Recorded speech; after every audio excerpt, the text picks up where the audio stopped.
Disclaimer, आप जो सुनने जा रहे हैं वह सिर्फ एक कहानी है। हाँ, एक ऐसी कहानी जो सिर्फ हमारी कल्पना की दुनिया में मौजूद है। इसमें बताई गई हर बात बस मनोरंजन के लिए है।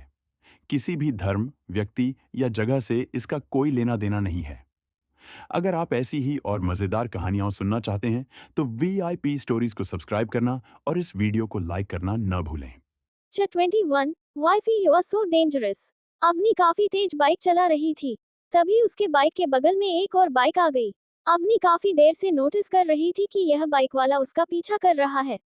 देखते ही देखते 2 से 3 ब्लैक कलर की कार भी अवनी के पीछे पड़ गई। अवनी को समझते देर नहीं लगी कि यह लोग उसे पकड़ने की कोशिश कर रहे हैं। उसके चेहरे पर एक खतरनाक मुस्कान आ गई। वो मन में बोली, अगर मुझसे उलझना चाहते हो तो यही सही। इतना कहते ही अवनी ने अपनी बाइक की स्पीड को और तेज किया और एक सुनसान सड़क की तरफ अपनी बाइक को मोड़ लिया। अवनी के ऐसा करते ही उसका पीछा कर रहे लोगों ने भी उस अपनी बाइक और कार को मोड़ लिया।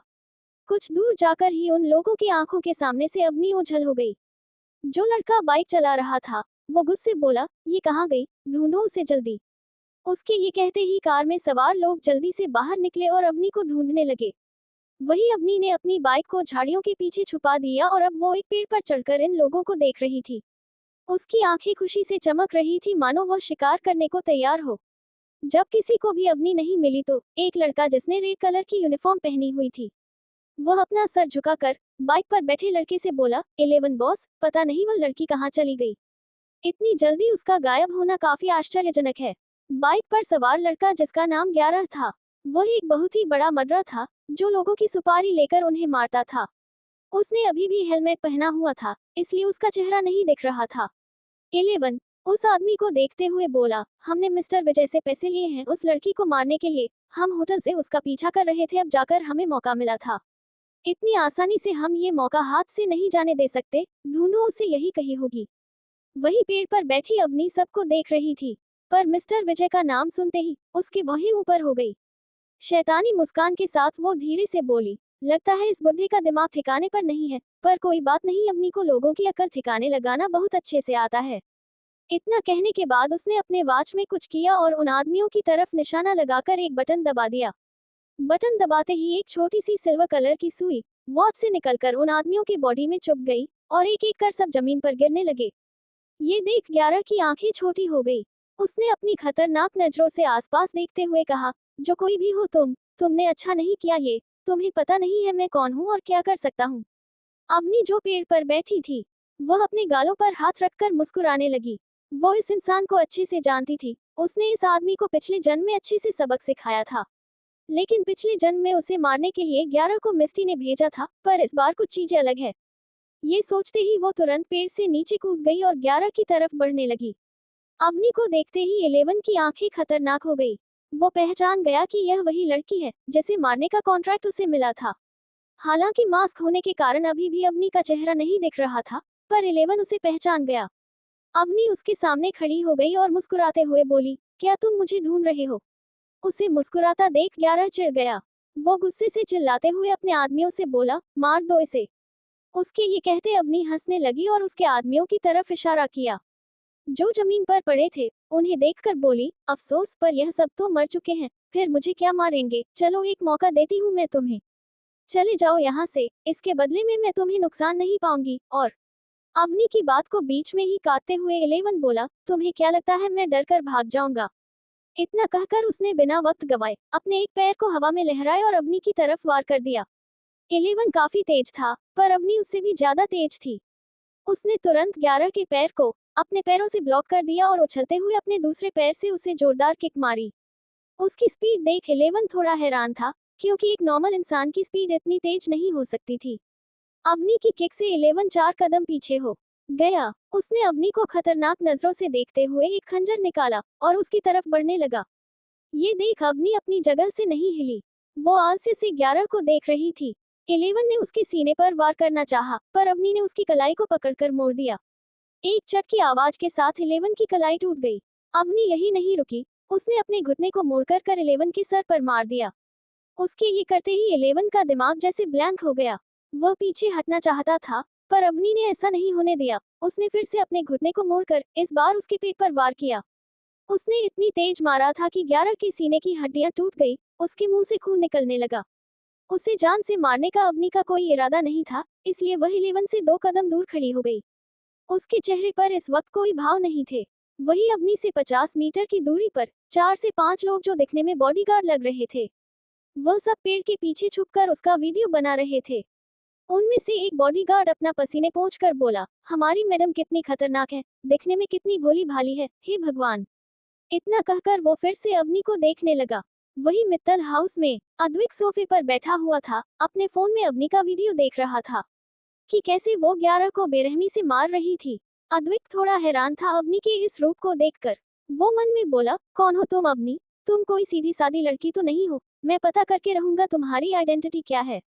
कितना कहते ही उसके चेहरे पर खतरनाक एक्सप्रेशन आ गए। उसने अपने फोन को जेब में रखते हुए अवनी के बारे में सोचते हुए कहा, wife you are so dangerous. तभी अद्विक को एहसास हुआ कि उसके ऊपर कुछ है। जैसे ही उसने अपना सर नीचे करके देखा, तो अयान अपने दोनों गालों पर हाथ रखकर उसकी गोद में बैठकर उसे ही घूर रहा था। कुछ देर घूरने के बाद अयान धीरे से बोला, my mom is so dangerous, लेकिन baby Ayaan also dangerous, daddy. इतना कहने के बाद अयान अपनी घड़ी को देखने लगा। कंटिन्यू, कल मेरा पेपर है तो मैंने थोड़ा सा समय निकल कर एपिसोड डाल दिया, छोटा है पर पेपर के कारण ऐसा करना पड़ा। 22 अयान ने की अद्विक से खाना बनाने की जिद और चालक अयान। अयान अपने गालों पर हाथ रख के अभी भी अद्विक को मुस्कुराते हुए घूर रहा था। वही उसकी मुस्कुराहट देख अद्विक चिढ़ते हुए बोला, तुम और तुम्हारी लिटिल मोमो, दोनों को ही लोगों को परेशान करने में बड़ा मजा आता है। देखना एक दिन मैं तुम दोनों ऐसे परेशान करूंगा न कि तुम दोनों मेरे पैरों में गिरकर भीख मांगोगे कि मैं तुम दोनों को परेशान न करूं। उसकी बात खत्म होते ही अयान अपने मुंह पर हाथ रख के हंसने लगा। उसे हंसता देख अद्विक और जय एक दूसरे को देखने लगे। अयान बहुत तेज हंस रहा था, इसलिए सभी उसे देखने लगे। अंशुमान ने अयान से पूछा, आयु बेबी आप हंस क्यों रहे हो, क्या कुछ हुआ है?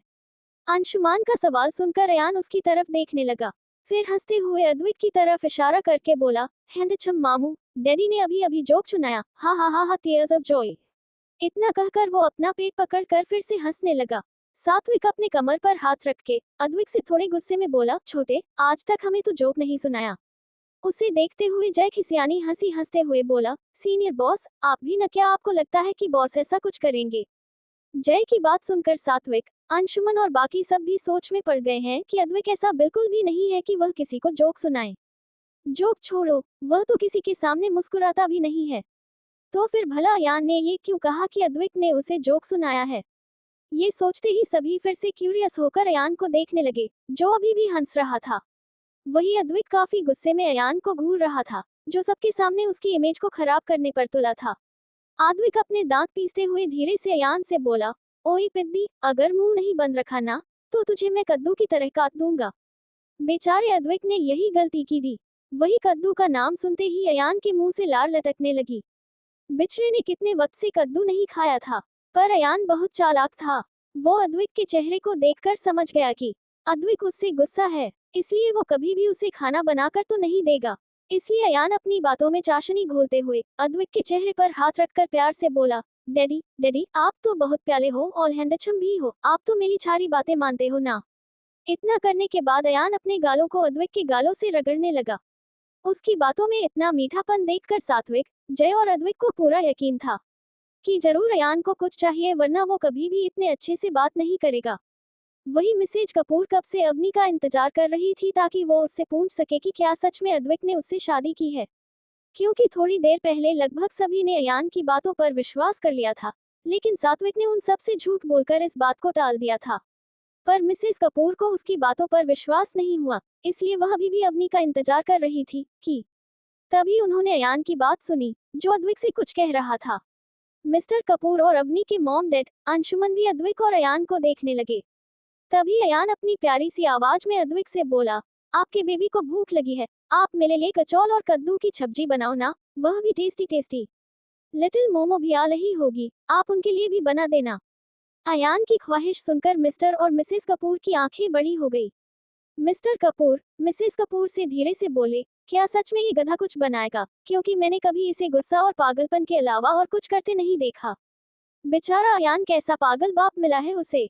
मिसेज कपूर उन्हें गुस्से से देखते हुए धीरे से बोली, खबरदार मेरे बेटे को कुछ बोला भी तो, भले ही वह पागल है, नकचरा है, गुस्से वाला है, बदतमीज है, खड़ूस है, पर है तो मेरा ही बेटा ना। इतना कहने के बाद उन्होंने अपना मुंह फेर लिया। वही मिसेज मित्तल को डर था कहीं अयान अद्वैत को परेशान न कर दे, इसलिए वो प्यार से अयान से बोली, बेटा मिस्टर कपूर को परेशान मत करो, तुम ऑलरेडी उन्हें परेशान कर चुके हो और उनके पैर भी दुखने लगे होंगे, तुम कितनी देर से उनके ऊपर बैठे हो, जाओ और जाकर देखो, तुम्हारी मोम आने वाली होंगी। मिस्टर मित्तल भी अपनी पत्नी का साथ देते हुए बोले, आपकी नानी सही कह रही है बेटा। अपने नाना नानी बात सुनकर आयन का मुंह बन गया। उसे देखकर ऐसा लग रहा था जैसे पता नहीं सबने उस पर कितना जुल्म ढाया हो। उसकी ऐसी बिगड़ी हुई शक्ल देखकर अद्वैत के दिल को सुकून मिल रहा था। वह नाटक करते हुए मिस्टर मित्तल से बोला, रहने दीजिए मिस्टर मित्तल, वह बच्चा है, वह बात अलग है कि पिछले 2 दिनों से मेरे पैर में दर्द हो रहा था, पर फिर भी अगर अयान मेरे ऊपर बैठना चाहता है तो मुझे कोई दिक्कत नहीं है, मैं दर्द बर्दाश्त कर लूंगा। इतना कहने के बाद वो डेविल स्माइल करने लगा, लेकिन मास्क पहने होने के कारण कोई भी उसकी मुस्कुराहट नहीं देख पाया, सिवाय सात्विक, जय, अंशुमन और अयान के। अंशुमन और अयान गुस्से से अद्वैत को देखने लगे। अंशुमन को अद्वैत की बात बिल्कुल भी अच्छी नहीं लगी। वही अद्वैत शायद भूल गया था कि अयान सहने वालों में से नहीं है। अयान थोड़े गुस्से से बोला, डैडी कमजोर है, क्या आपने अपनी यह बॉडी बॉर्नविटा पी के बनाए हैं, जो मुझ जैसे छोटे से बच्चे के बैठते ही आपके पैर में दर्द होने लगा। आपसे स्ट्रांग तो मेरी लिटिल मोमो है, वह तो मुझे गोद में उठाती है तब भी उन्हें दर्द नहीं होता, आप तो बच्चूलत होने के साथ साथ कमजोर भी है। इतना कहने के बाद वह अपने सर पर हाथ रखकर बड़े ही दुख से बोला, मेरी तो किस्मत खराब है जो अच्छे बेकार डैडी मिल गए। अयान को अपना मजाक उड़ाते देख अद्वैत ने गुस्से से मुट्ठी बंद कर ली और मन में बोला, इस बच्चे को तो देख लूंगा, पक्का ये सब उस गैंगस्टर बीवी ने ही इसे सिखाया होगा। अभी मैं चुप हूँ क्योंकि मैं कुछ करना नहीं चाहता, पर इसका मतलब यह नहीं कि मैं कुछ कर नहीं सकता, ऐसे ही लोग मुझे डेविल के नाम से नहीं जानते हैं। उसे कहीं खोया हुआ देख अयान उसकी गोद से उतरकर बोला, ओके, अब मैं उतर गया, अब आप मेरे लिए कचौली और कद्दू की सब्जी बनाओ चल के, वरना मैं आपको रिप्लेस कर दूंगा। और आपका डेबोच डाइवोर्स कला के लिटिल मोमो की छादी रिजेक्टेड डैडी छी कला दूंगा। इतना कहकर वो सात्विक की तरफ इशारा करने लगा। अल्पविराम अल्पविराम। वही उसकी बात सुनकर अंशुमन जो पानी पी रहा था, वह उसके गले में ही अटक गया और वो बुरी तरह खांसने लगा। Mr and Mrs Kapoor, Mr and Mrs Mittal, Satvik और जय सभी अपनी आंखें फाड़कर इस छोटे से बच्चे को देख रहे थे। तभी एक आवाज सुनकर सभी होश में आए, मैं इनोसेंट बेबी, आपको किस किस ने परेशान किया। वही इस आवाज को सुनकर अयान रोनी सूरत बनाकर दरवाजे की तरफ भागते हुए बोला, छब ने, रिजेक्टेड डैडी, डैडी, नाना, नानी और जय चाचू ने, छब ने परेशान किया, आप छब को डांटो, आह हा हा हा। इतना कहने के बाद वो रोने लगा। कंटिन्यू, आज का मेरा पेपर अच्छा गया, बस परसों वाला भी अच्छा जाए। वैसे शाम तक एक और एपिसोड डाल दूंगी। 23, अगर अयान मेरा बेटा हुआ तो मैं जिंदगी भर तुम दोनों का गुलाम बनकर रहूंगा। अयान रोते हुए अवनी के पैरों से लिपट गया। वही अपने प्यारे बेटे को रोता देख अवनी की भौहें चढ़ गई। उसने नीचे झुककर अयान को गोद में उठा लिया और उसके आंसू पोंछते हुए उससे पूछा, क्या हुआ आयु, क्या आपको किसी ने डांटा।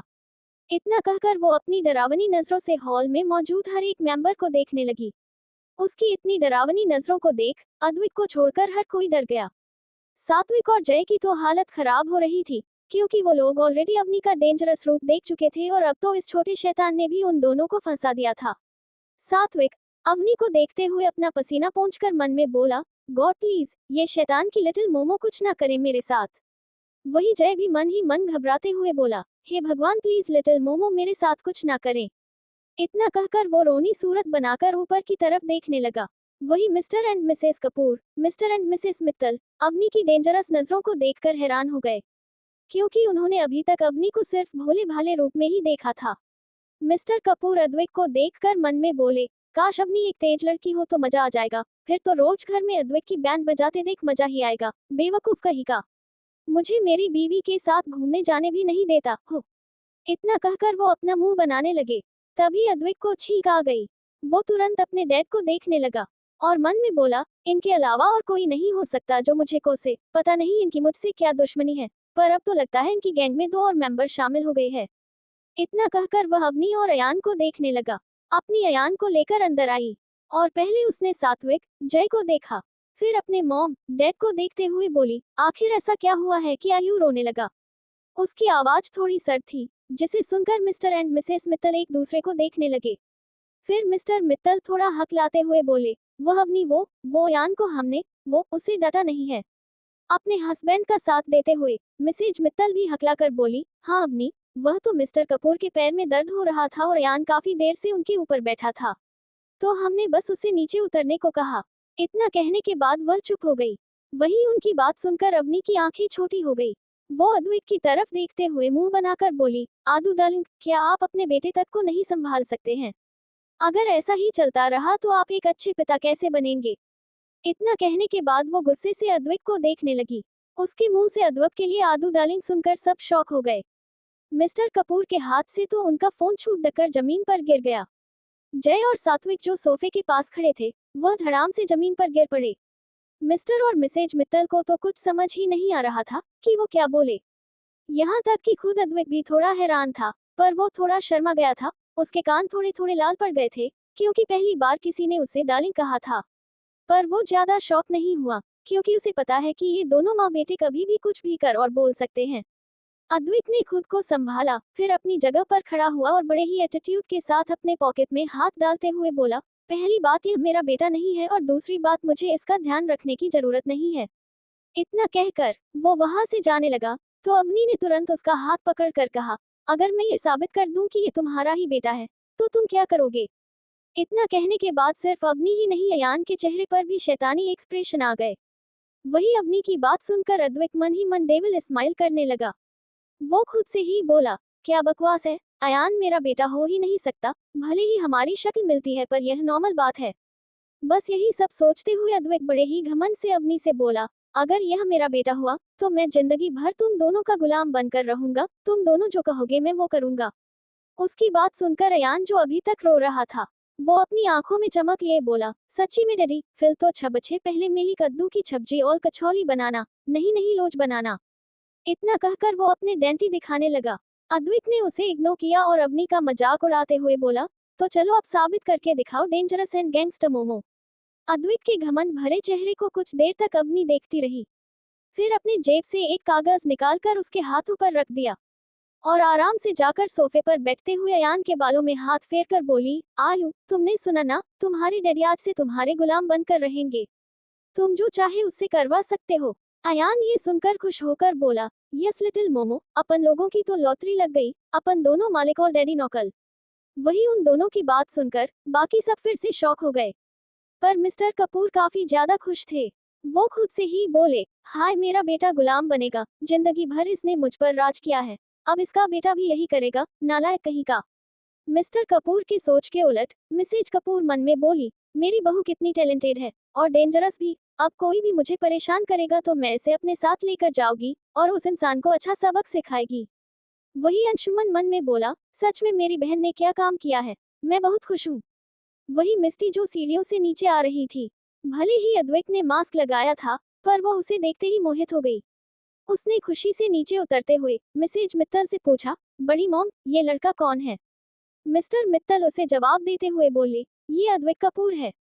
ये सुनकर मिस्ट्री नफरत से अवनी को देखने लगी और मन में बोली, मिस्टर कपूर देखने में कितने अट्रैक्टिव हैं, तो इनका चेहरा कितना अच्छा होगा, इन्हें तो मेरे साथ होना चाहिए, पर यह अवनी, इसे तो मैं सबक सिखा कर रहूंगी और फिर मिस्टर कपूर से शादी करके उनके पैसे पर राज करूंगी।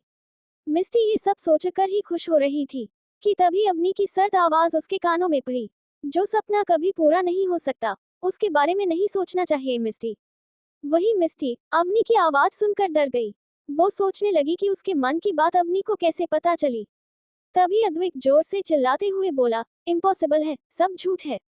तभी अयान मुंह बनाकर बोला, डैडी आपके गुलाम बनने के दिन आ गए, चलो किचन। कंटिन्यू। 24 डैडी मैं आप कल के कोर्ट में लेके जाऊंगा। अद्वैत के इस तरह चिल्लाने से सभी चौंक गए, पर अवनी के चेहरे पर एक कुटिल मुस्कान आ गई।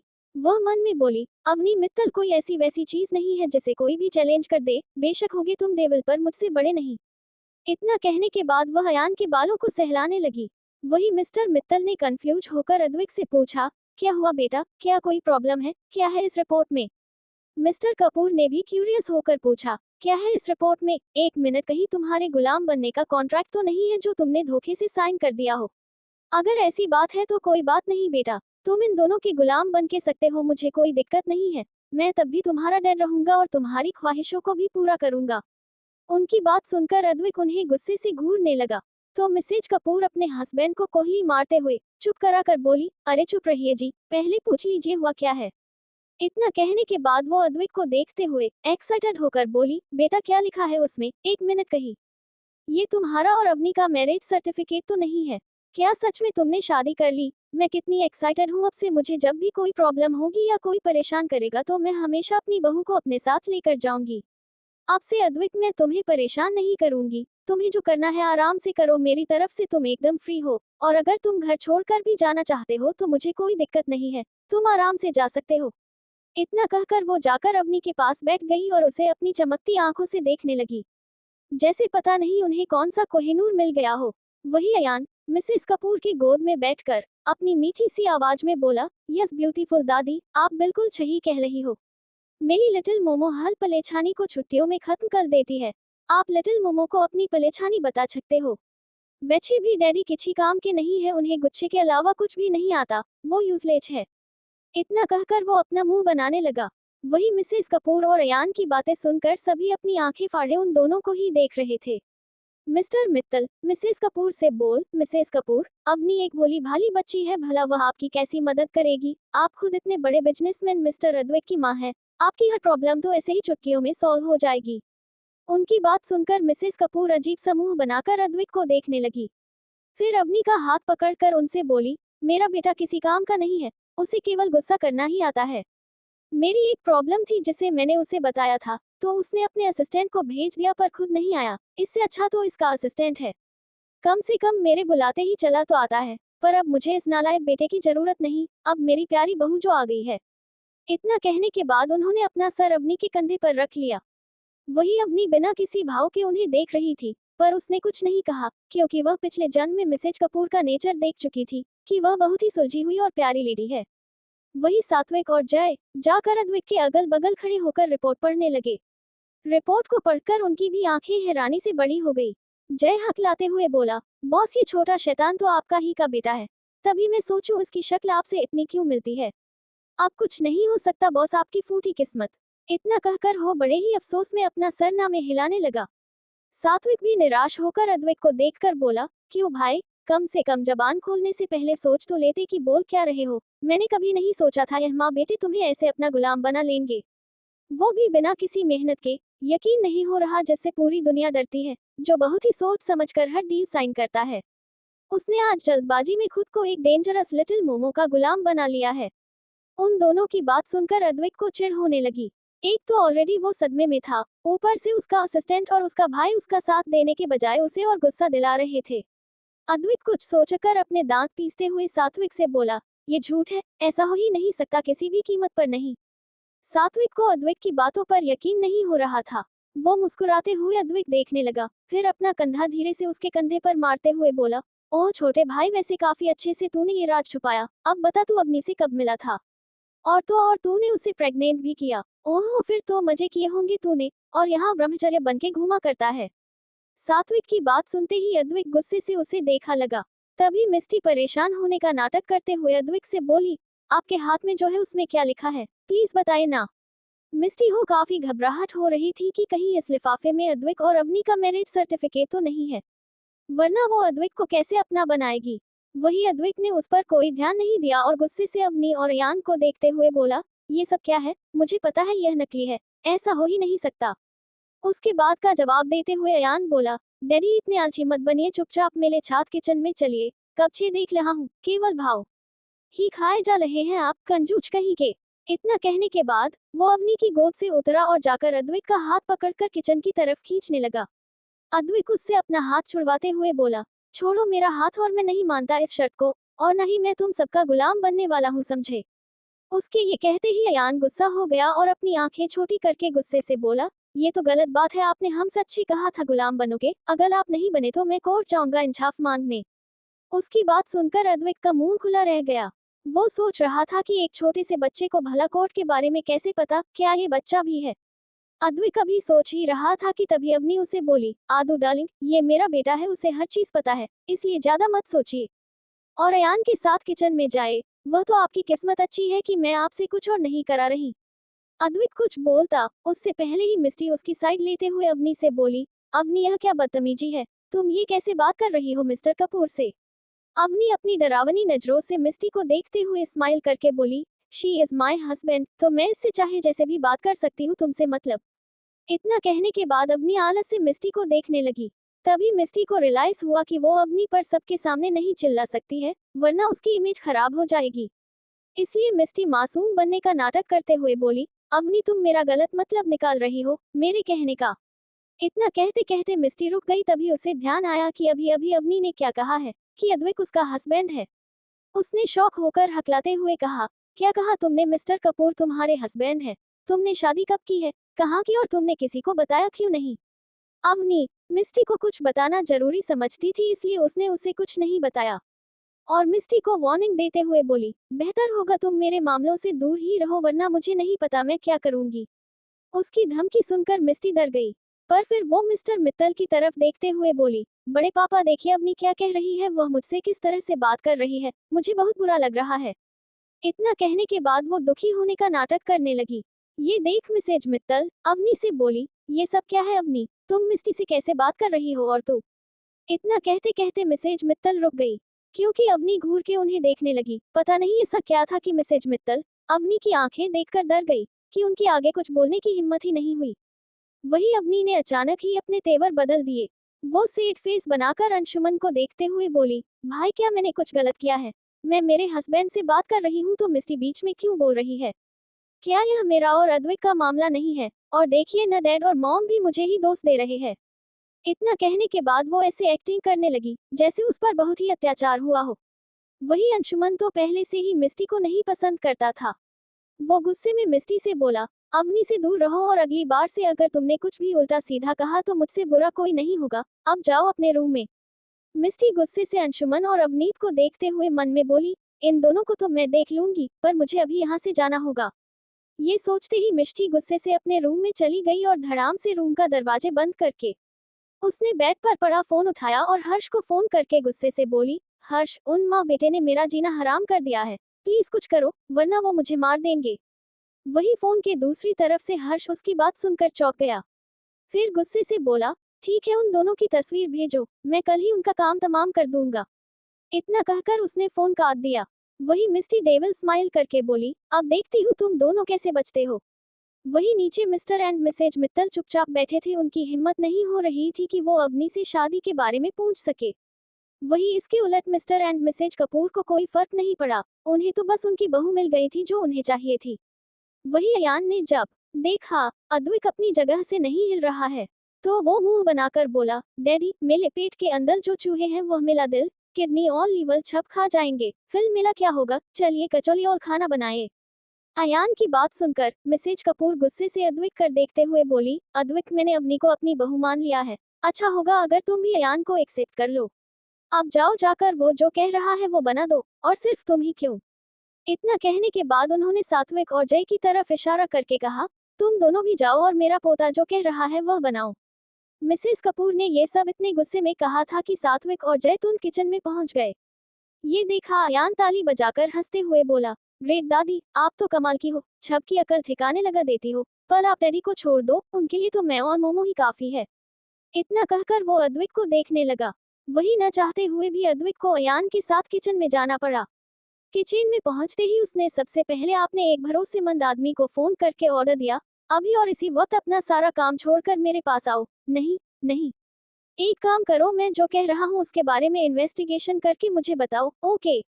इतना कहकर उसने कुछ देर और बात की, फिर फोन कर करके गुस्से अयान को देखते हुए बोला, अब सब कुछ क्लियर हो जाएगा कि तुम और तुम्हारी लिटिल मोमो झूठे हो। तुम्हें क्या लगता है अद्विक कपूर ऐसे ही हट जाएगा? कभी नहीं, मैं कुछ भी कर सकता हूँ पर तुम दोनों का गुलाम नहीं बन सकता। अयान ने अद्विक को इग्नोर किया और स्टूल पर बैठकर बोला, आप अपनी बात ही पलट रहे हैं, पलटू बिजनेसमैन हो आप। उसकी बात सुनकर तीनों बॉयज उसे घूरने लगे। तो अयान थोड़ा शर्माते हुए बोला, ऐसी मत देखो, अगर मैं बदचूलत हो गया तो मेरी गर्लफ्रेंड कैसे बनेगी। उसकी नौटंकी देख तीनों लड़के अपना मुंह खोले उसे ही देख रहे थे। उन तीनों के मन में चल रहा था कि एक 3 साल का बच्चा क्या सच में ऐसा ही होता है। कंटिन्यू। च 25 आदू डार्लिंग, क्या मैं तुम्हारे करीब हूँ इसलिए तुम्हारा दिल इतना धड़क रहा है। अद्विक सब्जी काट रहा था। वो सब्जी को इतनी बारीकी से काट रहा था जैसे कि उसे इसका काफी एक्सपीरियंस हो। वही जय कचौड़ी बनाने के लिए आटा मार रहा था और सात्विक गाजर का हलवा बनाने की तैयारी कर रहा था। वही हमारा क्यूट और शैतान अयान टेबल पर बैठकर उन तीनों को परेशान कर रहा था। अयान उन तीनों को ऑर्डर देते हुए बोला, जल्दी जल्दी हाथ चलाओ, देरी नहीं होनी चाहिए, टाइम इज वेरी इंपॉर्टेंट। इतना कहने के बाद वो फिर से उन तीनों को घूरने लगा। वही अद्विक को उसकी बात सुनकर चिढ़ मच रही थी। वो चिढ़ते हुए बोला, पता नहीं ये इंसान का बच्चा है भी या नहीं, मुझे तो शैतान का बच्चा लगता है। बस एक बार मुझे सच पता चल जाए, तब मैं इन दोनों को बताऊंगा कि मैं क्या चीज हूँ। नौकर बनाकर रख दिया है मुझे इन दोनों ने। इतना कहने के बाद वो अवनी और अयान को अपने मन में कोसने लगा। वही सात्विक गाजर काटते हुए बोला, क्या किस्मत आ गई है, इतने सारे नौकर होने के बाद भी यहाँ किचन में खाना बनाना पड़ रहा, पता नहीं जब मेरी शादी होगी तब क्या होगा। जय उसकी बात सुनकर बोला, कोई बात नहीं सर, आप ऐसी बीवी लाना जो आपकी हर बात माने। उसे बीच में ही टोकते हुए अयान बोला, कोई फायदा नहीं है, मैं उन्हें बिगाड़ दूंगा, आप देख लेना। उसकी यह बात सुनकर सात्विक और जय का मुंह खुला का खुला रह गया। वह दोनों सोच रहे थे कि ये कैसा शैतान बच्चा है जिसे बस लोगों को परेशान करना ही आता है। वही अद्विक सब्जी काट रहा था कि तभी उसके पास एक इम्पोर्टेंट कॉल आया। वह सात्विक को देखते हुए बोला, भाई मैं कॉल अटेंड करके आता हूँ, इट्स वेरी इंपॉर्टेंट। सात्विक कुछ बोलता उससे पहले अयान बोला, अभी इतना काम बचा है, कामचोली अच्छी नहीं है। इतना कहकर वो गुस्से से अद्विक को देखने लगा। तो सात्विक उसे समझाते हुए बोला, अयान तुम चिंता मत करो, तुम्हें टेस्टी खाना ही मिलेगा, अभी डैडी को कुछ काम है, उन्हें जाने दो। टेस्टी खाना का नाम सुनकर अयान ने थोड़ी राहत महसूस की। उसने रिलैक्स होकर कहा, ठीक है जाए। अयान ने ये सब ऐसे कहा था जैसे वो अद्विक पर बहुत बड़ा एहसान कर रहा हो। अल्पविराम अल्पविराम। ये देख अद्विक का मुंह बन गया। उसने कपड़े से हाथ पोंछे और किचन से बाहर निकल गया। इस वक्त बाकी सभी लोग घर के गार्डन में थे सिवाय अवनी के। अद्विक हाल में आकर फोन पर बातें करने लगा। बात करने के बाद वो जैसे ही किचन में जाने के लिए पीछे मुड़ा तो वो एकदम से चौंक गया, क्योंकि उसके सामने अवनी अपने हाथ बांध के खड़ी थी। उसके चेहरे पर एक शैतानी मुस्कान थी, जिसे देखकर अद्विक को कुछ गलत होने का एहसास होने लगा। उसने खुद को संभाला और अवनी से पूछा, तुम इस तरह चोरों की तरह मेरे पीछे क्यों खड़ी हो, क्या तुम मेरी बातें सुन रही थी? अवनी ने उसके सवाल का कोई जवाब नहीं दिया और धीरे धीरे उसकी तरफ बढ़ने लगी। ये देख अद्विक पीछे की ओर जाने लगा। ऐसे ही चलते चलते अद्विक सोफे से टकरा कर गिर गया। ये देख अवनी के चेहरे पर मुस्कान आ गई। वो धीरे धीरे अद्विक की तरफ झुकने लगी। अवनी को अपने इतने करीब देख अद्विक अपनी घबराहट छुपाते हुए बोला, यह क्या कर रही हो तुम, अगर कोई देख लेगा तो क्या सोचेगा? तुम बड़ी अजीब लड़की हो। उसकी बात सुन अवनी उसके गालों पर हाथ फेरते हुए सीडेक्टिव वॉइस में बोली, आदो डार्लिंग तुम बहुत हैंडसम हो, सच में मन करता है तुम्हें एक ही बार में खा जाऊं।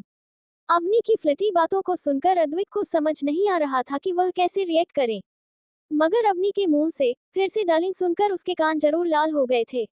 अद्विक मन में बोला, यह क्या कर रही है, क्या इसे मुझसे जरा सा भी डर नहीं लग रहा? ये लड़की एक पल में डेंजरस हो जाती है और एक पल में फ्लटी, मैं तो इसको समझ ही नहीं पाता। वो सोच ही रहा था कि तभी अवनी ने अपने होंठ उसके गालों में रख दिए, जिसे महसूस कर अद्विक की आंखें एकदम बड़ी हो गई। उसका दिल 440 की स्पीड से भागने लगा। अद्विक को पता नहीं क्यों एक अजीब सी फीलिंग आ रही थी, जो उसने आज तक कभी महसूस नहीं की। उसका दिल जोरों से धड़क रहा था, जिसकी आवाज अवनी साफ साफ सुन पा रही थी। वह शैतानी मुस्कान के साथ धीरे से अद्विक से बोली, आदो डार्लिंग क्या मेरे करीब होने से तुम्हारा दिल जोरों से धड़क रहा है? बोलो। अद्विक हकलाते हुए बोला, देखो तुम दूर से बात करो मुझसे, इस तरह मेरे पास मत आओ, शर्म नहीं आती इस तरह एक शरीफ लड़के को छेड़ते हुए? उसके मुंह से खुद के लिए शरीफ लड़का सुनकर अवनी हंसने लगी। फिर वो हंसते हंसते बोली, प्लीज अपने बारे में ऐसी गलतफहमी मत रखो। अवनी को हंसता देख अद्विक की आंखें छोटी हो गई। वो नाराजगी से बोला, मैं एक शरीफ इंसान हूँ, समझी तुम, और ऐसी हरकतें मेरे साथ मत करो, दूर रहो मुझसे। इतना कहकर वो अवनी को खुद से दूर करने लगा, पर अवनी उसके गोद में बैठ गई और अपने दोनों हाथों को उसके गले में डालकर प्यार से बोली, आदू डार्लिंग क्या मेरे करीब आने से तुम्हारा दिल इतनी तेज धड़क रहा है? बोलो ना। इतना कहने के बाद वह अपने होठों को अद्विक के कानों के आसपास फिराने लगी, जिसे महसूस कर अद्विक का चेहरा ही नहीं बल्कि कान भी बुरी तरह लाल पड़ गए। वह अवनी को खुद से दूर करना चाहता था, लेकिन उसके हाथ काम ही नहीं कर रहे थे। तभी अचानक उसे महसूस हुआ कि अवनी का हाथ उसके मास्क पर है। ये महसूस कर उसने तुरंत अवनी के हाथ को पकड़कर गुस्से से कहा, ये तुम क्या कर रही हो? मैं नहीं चाहता कोई भी मेरा चेहरा देखे। अद्विक को गुस्सा करते देख अवनी उसके बालों पर फूंक मारते हुए आराम से बोली, पर मैं तो पहले ही देख चुकी हूँ। इस बार अद्विक थोड़ा नाराजगी से बोला, तो फिर क्यों हटा रही हो? मैं नहीं चाहता कोई भी मुझे देखे, मुझे अनकंफर्टेबल फील होता है। इतना कहकर वो अवनी से नजरें चुराने लगा, जैसे कुछ छुपाने की कोशिश कर रहा हो और उसे डर हो कि अगर उसने अवनी की आंखों में देखा तो शायद वो उसके डर को पहचान लेगी। वही अद्विक को यूं नजरें चुराते देख अवनी उसके गालों को पकड़कर उसकी आंखों में देखकर कॉन्फिडेंस से बोली, आदू डार्लिंग, हर किसी की जिंदगी में कुछ ना कुछ जरूर होता है, लेकिन इसका मतलब यह नहीं है कि हम लोगों से छुपना शुरू कर दें। हमें हर सिचुएशन का डटकर सामना करना चाहिए। अगर कोई हमारे साथ बुरा करता है तो हमें उसके साथ 100 गुना बुरा करने चाहिए, लेकिन डरना नहीं चाहिए। अगर मौत भी हमारे सामने खड़ी हो तो हमें अपनी आखिरी सांस तक लड़ना चाहिए, ना कि काया की तरह भागकर अपनी जिंदगी जीनी चाहिए। और एक काया की जिंदगी जीने से अच्छा तो मौत ही है। उसकी डीप बातों को सुनकर अद्विक इमोशन हो गया। उसे ऐसा लग रहा था जैसे अवनी को उसके बारे में कुछ पता चल गया है। वह अपनी नजरों को चुराते हुए बोला, मुझे लगता है मुझे किचन में जाना चाहिए। तुम मेरे ऊपर से उठो और यह क्या फालतू की बकवास कर रही हो, मुझे कुछ समझ नहीं आ रहा। उसे अनजान बनता देख अचानक ही अवनी सीरियस हो गई। वो दांत पीसते हुए अद्विक के गालों को जोर से पकड़कर बोली, अवनी मित्तल, जो कुछ भी बोलती है उसकी हर एक बात में कोई ना कोई मतलब होता है। मुझे लगता है शायद तुम मेरी बातों को समझ रहे हो, पर फिर भी समझना नहीं चाहते। अवनी की सीरियस वॉइस सुनकर अद्विक उसकी आंखों में एकटक देखने लगा। उसे अवनी की आंखों में खुद के लिए दर्द और फिक्र नजर आ रही थी। तभी अवनी एक बार फिर से बोली, आदू डार्लिंग, तुम्हारी जिंदगी मुझसे जुड़ चुकी है, इसीलिए तुम्हारी हर प्रॉब्लम मेरी है। तुम्हें हर प्रॉब्लम से निकालना मेरा काम है, भले ही तुम ताकतवर हो। पर हर एक ताकतवर इंसान का एक अतीत होता है और मुझे पता है कि तुम्हारा भी अतीत है। अपने अतीत के बारे में अवनी के मुंह से सुनकर अद्विक थोड़ा घबरा गया। उसे जैसे घुटन महसूस होने लगी। वह अपनी टाई को ढीला करते हुए लंबी लंबी सांसें लेकर बोला, ऐसा कुछ नहीं है, मेरा कोई अतीत नहीं है। इतना कहकर वो जाने लगा तो अवनी ने उसे कस के गले लगा लिया। आज तक अद्विक को कभी भी किसी ने इतने प्यार से गले नहीं लगाया था, इसीलिए अवनी के गले लगाते ही जैसे उसका दर्द कम हो गया हो। उसे बहुत ही अच्छा लग रहा था। अद्विक अवनी को गले लगाए ही मन में बोला, भले ही अवनी एक डेंजरस मोमो है, पर दिल की बुरी नहीं है। वो ये सब सोच ही रहा था कि तभी उसके दिमाग में कुछ आया। वह अचानक ही अवनी से दूर हो गया और सीरियस होकर बोला, क्या तुम्हें कुछ पता है? अवनी अनजान बनते हुए बोली, मुझे क्या पता है? उसे अनजान बनता देख अद्विक अपनी मुट्ठी कसकर बोला, तुम अभी कौन से अतीत की बात कर रही थी? अवनी ने उसे इग्नोर किया और बाहर जाने लगी। अद्विक भी उसके पीछे पीछे बाहर चला गया। गार्डन में मिसेज कपूर ने देखा अद्विक अवनी के आगे पीछे घूम रहा है। ये देखकर वो मिस्टर एंड मिसेस मित्तल से बोली, मेरा बेटा तो अभी से ही मेरी बहू के आगे पीछे घूम रहा है, पर मैं इसे मेरी बहू को खुद से छीनने नहीं दूंगी। वो सिर्फ मेरी है और अद्विक को तो मैं घर जाकर ठीक करूंगी। इतना कहकर वो मुंह बनाने लगी। मिसेस कपूर को सच में अद्विक से जलन हो रही थी। उन्होंने सोच लिया था वह अवनी को हमेशा अपने पास और अपनी साइड ही रखेंगी। मिस्टर और मिसेज मित्तल को तो समझ ही नहीं आ रहा था कि वो क्या बोले। वो दोनों ही सोच रहे थे कि क्या अद्विक को अवनी से प्यार नहीं करना चाहिए, तो फिर मिसेज कपूर क्यों अवनी से आशिकों वाला प्यार कर रही है। वही अवनी अद्विक के बार बार पूछने से परेशान हो गई। वह मन में बोली, इस गधे को क्या बताओ कि इसके बारे में मुझे पिछले जन्म में पता चला था। एक ऐसा राज मुझे पता है जो उसने सबसे छुपा के रखा है। अगर मैंने इसे बताया तो इसे लगेगा मेरा दिमाग खराब है, जो मैं पिछले जन्म की बातें कर रही हूँ। अवनी मुंह बनाते हुए घर से बाहर निकल गई। वही मिस्टी छुपते छुपाते अवनी के कमरे में पहुंची।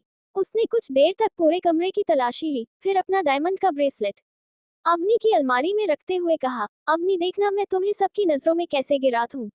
खासकर मिस्टर कपूर की नजरों में। जब सबको पता चलेगा कि तुमने चोरी की है तो सब वैसे ही तुम्हें नापसंद करेंगे। इतना कहकर वो डेविल स्माइल करने लगी।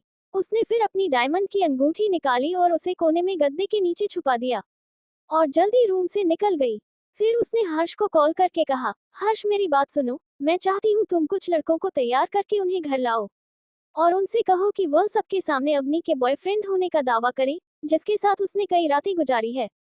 यही नहीं, कुछ फोटोज भी एडिट कर दो, जिसे देखकर सबको लगे कि सच में अवनी का संबंध कई लड़कों के साथ है। और एक नकली डीएनए रिपोर्ट तैयार कर लेना, ये बताने के लिए कि अयान उनमें से ही किसी एक का बेटा है। ओके। उसकी बात सुनकर दूसरी तरफ से हर्ष खुश होकर बोला, चिंता मत करो, जैसा तुमने कहा वैसा ही होगा। वह लड़की जिंदगी भर पछताएगी कि उसने क्यों तुमसे पंगा लिया।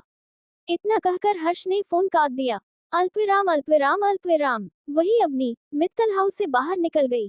अद्विक भी उसके पीछे पीछे आ गया। तभी अवनी के पास एक कॉल आया। अवनी ने फोन उठाकर अपने कान पर लगा लिया। उसने ध्यान नहीं दिया कि अद्विक भी उसे कंधे पर सर रखकर उसकी बात सुनने की कोशिश कर रहा था। फोन के दूसरे से कुछ कहा गया, जिसे सुन अवनी के चेहरे पर कुटिल मुस्कान आ गई। उसने बिना कुछ बोले फोन काट दिया और रॉकी को कॉल करके सर्द आवाज में बोली, रॉकी अब कुछ मत करो, कल सुबह जब मैं तुम्हें मैसेज करूंगी तभी उन रिपोर्ट्स को लीक करना, फिर आएगा असली मजा। इतना कहकर उसने फोन जैसे ही काटा, उसे अद्विक की आवाज सुनाई दी। अद्विक अपनी आंखें छोटी करके बोला, लिटिल मोमो, तुम बहुत ही ज्यादा क्रूर हो। उसके मुंह से अपने लिए लिटिल मोमो सुनकर अवनी उसे हैरानी से देखते हुए बोली, मैं तुम्हारी लिटिल मोमो नहीं हूँ, समझे। अद्विक मुंह बनाकर बोला, तुम भी मुझे आदू डार्लिंग बोलती हो, मैंने कुछ कहा इसलिए मैं भी तुम्हें लिटिल मोमो बोलूंगा। अवनी चिढ़ते हुए आगे जाने लगी तो अद्विक उसके पीछे आते हुए जोर से चिल्लाया, लिटिल मोमो रुको। कंटिन्यू। 26 अद्विक तुम कॉन्डम लेकर घूम रहे हो बेशर्म कहीं के। अद्विक ने देखा अवनी एक मेडिकल स्टोर की तरफ जा रही थी। ये देख उसके माथे पर बल पड़ गए। वह खुद से ही बोला, क्या इसकी तबीयत खराब है जो ये दवा लेने जा रही है।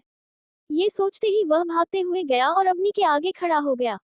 उसके अचानक सामने आ जाने से अवनी संभल नहीं पाए और उसका सर अद्विक के सीने से लड़ गया।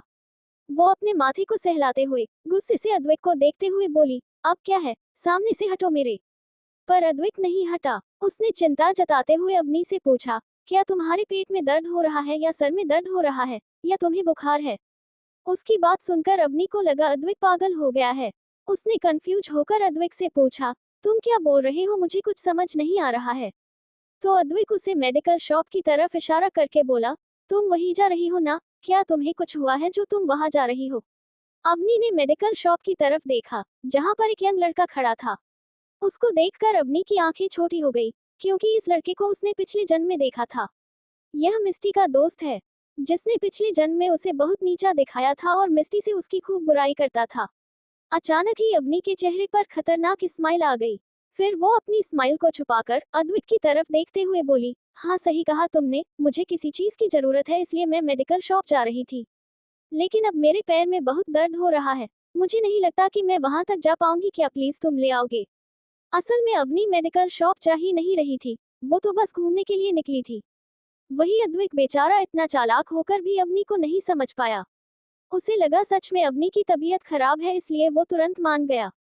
अवनी ने उसे बताया कि उसे क्या चाहिए, जिसे सुन अद्विक कंफ्यूज होकर मेडिकल शॉप की तरफ चला गया। वो जाते हुए खुद से ही बोला, यह क्या होता है, मैंने आज तक इसका नाम क्यों नहीं सुना। वो ऐसे ही बड़बड़ाते हुए शॉप पर पहुंचा और शॉप वाले से बड़े ही घमंड में बोला, मुझे प्रोटेक्शन चाहिए। अद्विक ने मास्क पहना हुआ था इसलिए कोई भी उसके चेहरे के एक्सप्रेशन नहीं देख पा रहा था, लेकिन उसकी आवाज में इतना घमंड और कॉन्फिडेंस महसूस कर दुकानदार थोड़ा शर्मा गया। अद्विक की आवाज काफी तेज थी, इसलिए आसपास के लोग भी उसे देखने लगे। दुकानदार ने अपने गले को साफ करते हुए अद्विक से पूछा, एक चाहिए या इससे ज्यादा। उसके सवाल को सुनकर अद्विक कुछ सोचने लगा। फिर उसने पीछे मुड़कर कुछ दूर खड़ी अवनी को देखा जो अपना हाथ बांधे उसे ही देख रही थी। आसपास के लोग भी अद्विक के नजरों का पीछा करते हुए अवनी को देखने लगे। अवनी को देखकर एक आदमी अपने पास खड़े आदमी से बोला, इस लड़के की गर्लफ्रेंड कितनी ज्यादा खूबसूरत है। दूसरे ने भी हाँ में हाँ मिलाकर कहा, सही कहा तुमने। इतना कहकर वो दोनों हंसने लगे। अद्विक को समझ नहीं आ रहा था कि ये लोग इस तरह हंस क्यों रहे हैं। उसने सबको इग्नोर किया और दुकानदार से बोला, 6-7 तो दे ही दो, अगर बाद में जरूरत पड़ी तो, या फिर रात को कुछ प्रॉब्लम हो गई तो। इमरजेंसी के लिए होना चाहिए। जैसे ही सबने अद्विक की बात सुनी, सब उसे शौक होकर देखने लगे। वही अवनी भी अपनी हंसी कंट्रोल करने की कोशिश कर रही थी, पर उससे अपनी हंसी कंट्रोल नहीं हो रही थी। वह मन में बोली, मुझे यकीन नहीं हो रहा, इतने बड़े बिजनेसमैन को ये तक नहीं पता कि प्रोटेक्शन किसे कहते हैं। उसे लग रहा है कि यह कोई दर्द की दवा है। अवनी यही सोच सोचकर हंसे जा रही थी। वही दुकानदार ने कंफर्म करने के लिए अद्विक से पूछा, क्या 6-7 ही चाहिए। अद्विक को बिल्कुल पसंद नहीं था कि कोई उससे बार बार सवाल पूछे या वह बार बार जवाब दे, इसलिए उसने थोड़े गुस्से से कहा, जितना बोला है उतना दो वरना तुम यहाँ खड़े रहने लायक नहीं बचोगे। उसकी इतनी सर्द आवाज सुनकर दुकानदार डर गया। उसे तुरंत कई सारे प्रोटेक्शन थैली में डाला और अद्विक को पकड़ा दिया। फिर मुस्कुराते हुए बोला, दोबारा जरूर आएगा सर। अद्विक ने उसे इग्नोर किया और अवनी की तरफ जाने लगा।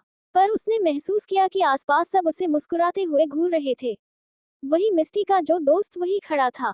वह तो ये सब देखकर हैरान था। उसे तुरंत मिस्टी को फोन करके हैरानी से कहा, मैंने अभी तुम्हारी बहन अवनी को देखा। उसके साथ एक लड़का भी है जो दुकान में प्रोटेक्शन खरीद रहा है। तुमने कहा था ना कि तुम्हें उसे घर से निकालना है। यही अच्छा तरीका है, मैंने इन दोनों की तस्वीर भी खींची है।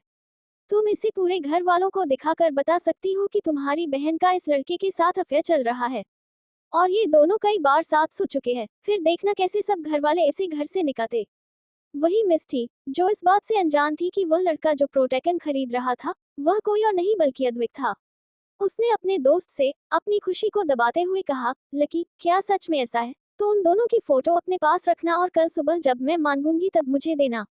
नहीं नहीं, एक काम करो, मेरे घर ही आ जाना। मैं भी देखती हूँ कि ये लड़की इस घर में कब तक रहती है।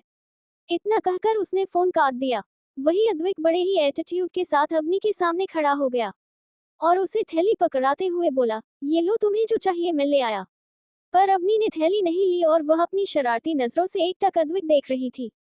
ये देख अद्विक बोला, तुम क्या सोच रही हो? इतना कहने के बाद अद्विक उसे बड़े ही एटीट्यूड से देखने लगा। वही उसका एटीट्यूड देख अवनी ने अपनी हंसी रोकी और पलटकर फिर से घर के अंदर जाने लगी। ये देख अद्विक मुंह बनाकर बोला, क्या अजीब लड़की है। एक तो मैंने उसकी मदद की और थैंक यू बोलने की बजाय जा रही है। इतना कहकर वो भी गुस्सा से अंदर जाने लगा। इस वक्त सभी लोग हाल में वापस आ गए थे। सात्विक और जय डाइनिंग टेबल पर खाने की प्लेट लगा रहे थे। तभी सभी ने देखा अवनी और अद्विक भी अंदर आ गए। अवनी को देखते ही अयान दौड़ते हुए उसके पास जाने लगा, लिटिल मोमो आप आ गए। मगर जैसे ही वो अवनी के पास पहुंचा, उसने देखा अद्विक ने अपने हाथ में कुछ पकड़ा हुआ है। अयान ने तुरंत अद्विक के हाथों से थैली खींच ली। अयान ने इतनी तेज खींचा था कि थैली फट गई और सारे प्रोटेक्शन जमीन पर गिर गए, जिन्हें देख सभी घरवालों की आंखें शौक से बड़ी हो गई, सिवाय अयान, अद्विक और अवनी के। क्योंकि अयान तो एक बच्चा है, उसे इन सब के बारे में नहीं पता था और अद्विक को भी नहीं पता था कि आखिरकार प्रोटेक्शन क्या होता है। तभी सात्विक अद्विक के सामने आकर चिल्लाया, ये सब क्या है? एक नहीं वह भी 5-6। अद्विक, धोखेबाज, कब से चल रहा है ये सब? तुम्हें शर्म नहीं आती? तुम ये सब खुलेआम लेकर घूम रहे हो। ओह गॉड अद्विक, तुम कॉन्डम लेकर घूम रहे हो, बेशर्म। कंटिन्यू। 27। क्या अद्विक करेगा अवनी पर विश्वास और मिस्टी की चाल? सात्विक के इस तरह चिल्लाने से अद्विक उसे कंफ्यूज होकर देखने लगा।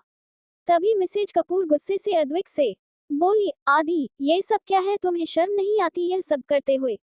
वही मिस्टर एंड मिसेस मित्तल ने तो शर्म से अपनी नजरें झुका ली। आयान को तो कुछ समझ ही नहीं आ रहा था। उसने सात्विक से पूछा, लिजिटेड डैडी, आप लोग डैडी को क्यों डांट रहे हैं? मिसेज कपूर ने अयान की बातों का जवाब नहीं दिया और अद्विक को देखते हुए अवनी का हाथ पकड़कर बोली, एक बात याद रखना, अवनी सिर्फ मेरी है। उसे कोई मुझसे नहीं छीन सकता, तुम भी नहीं।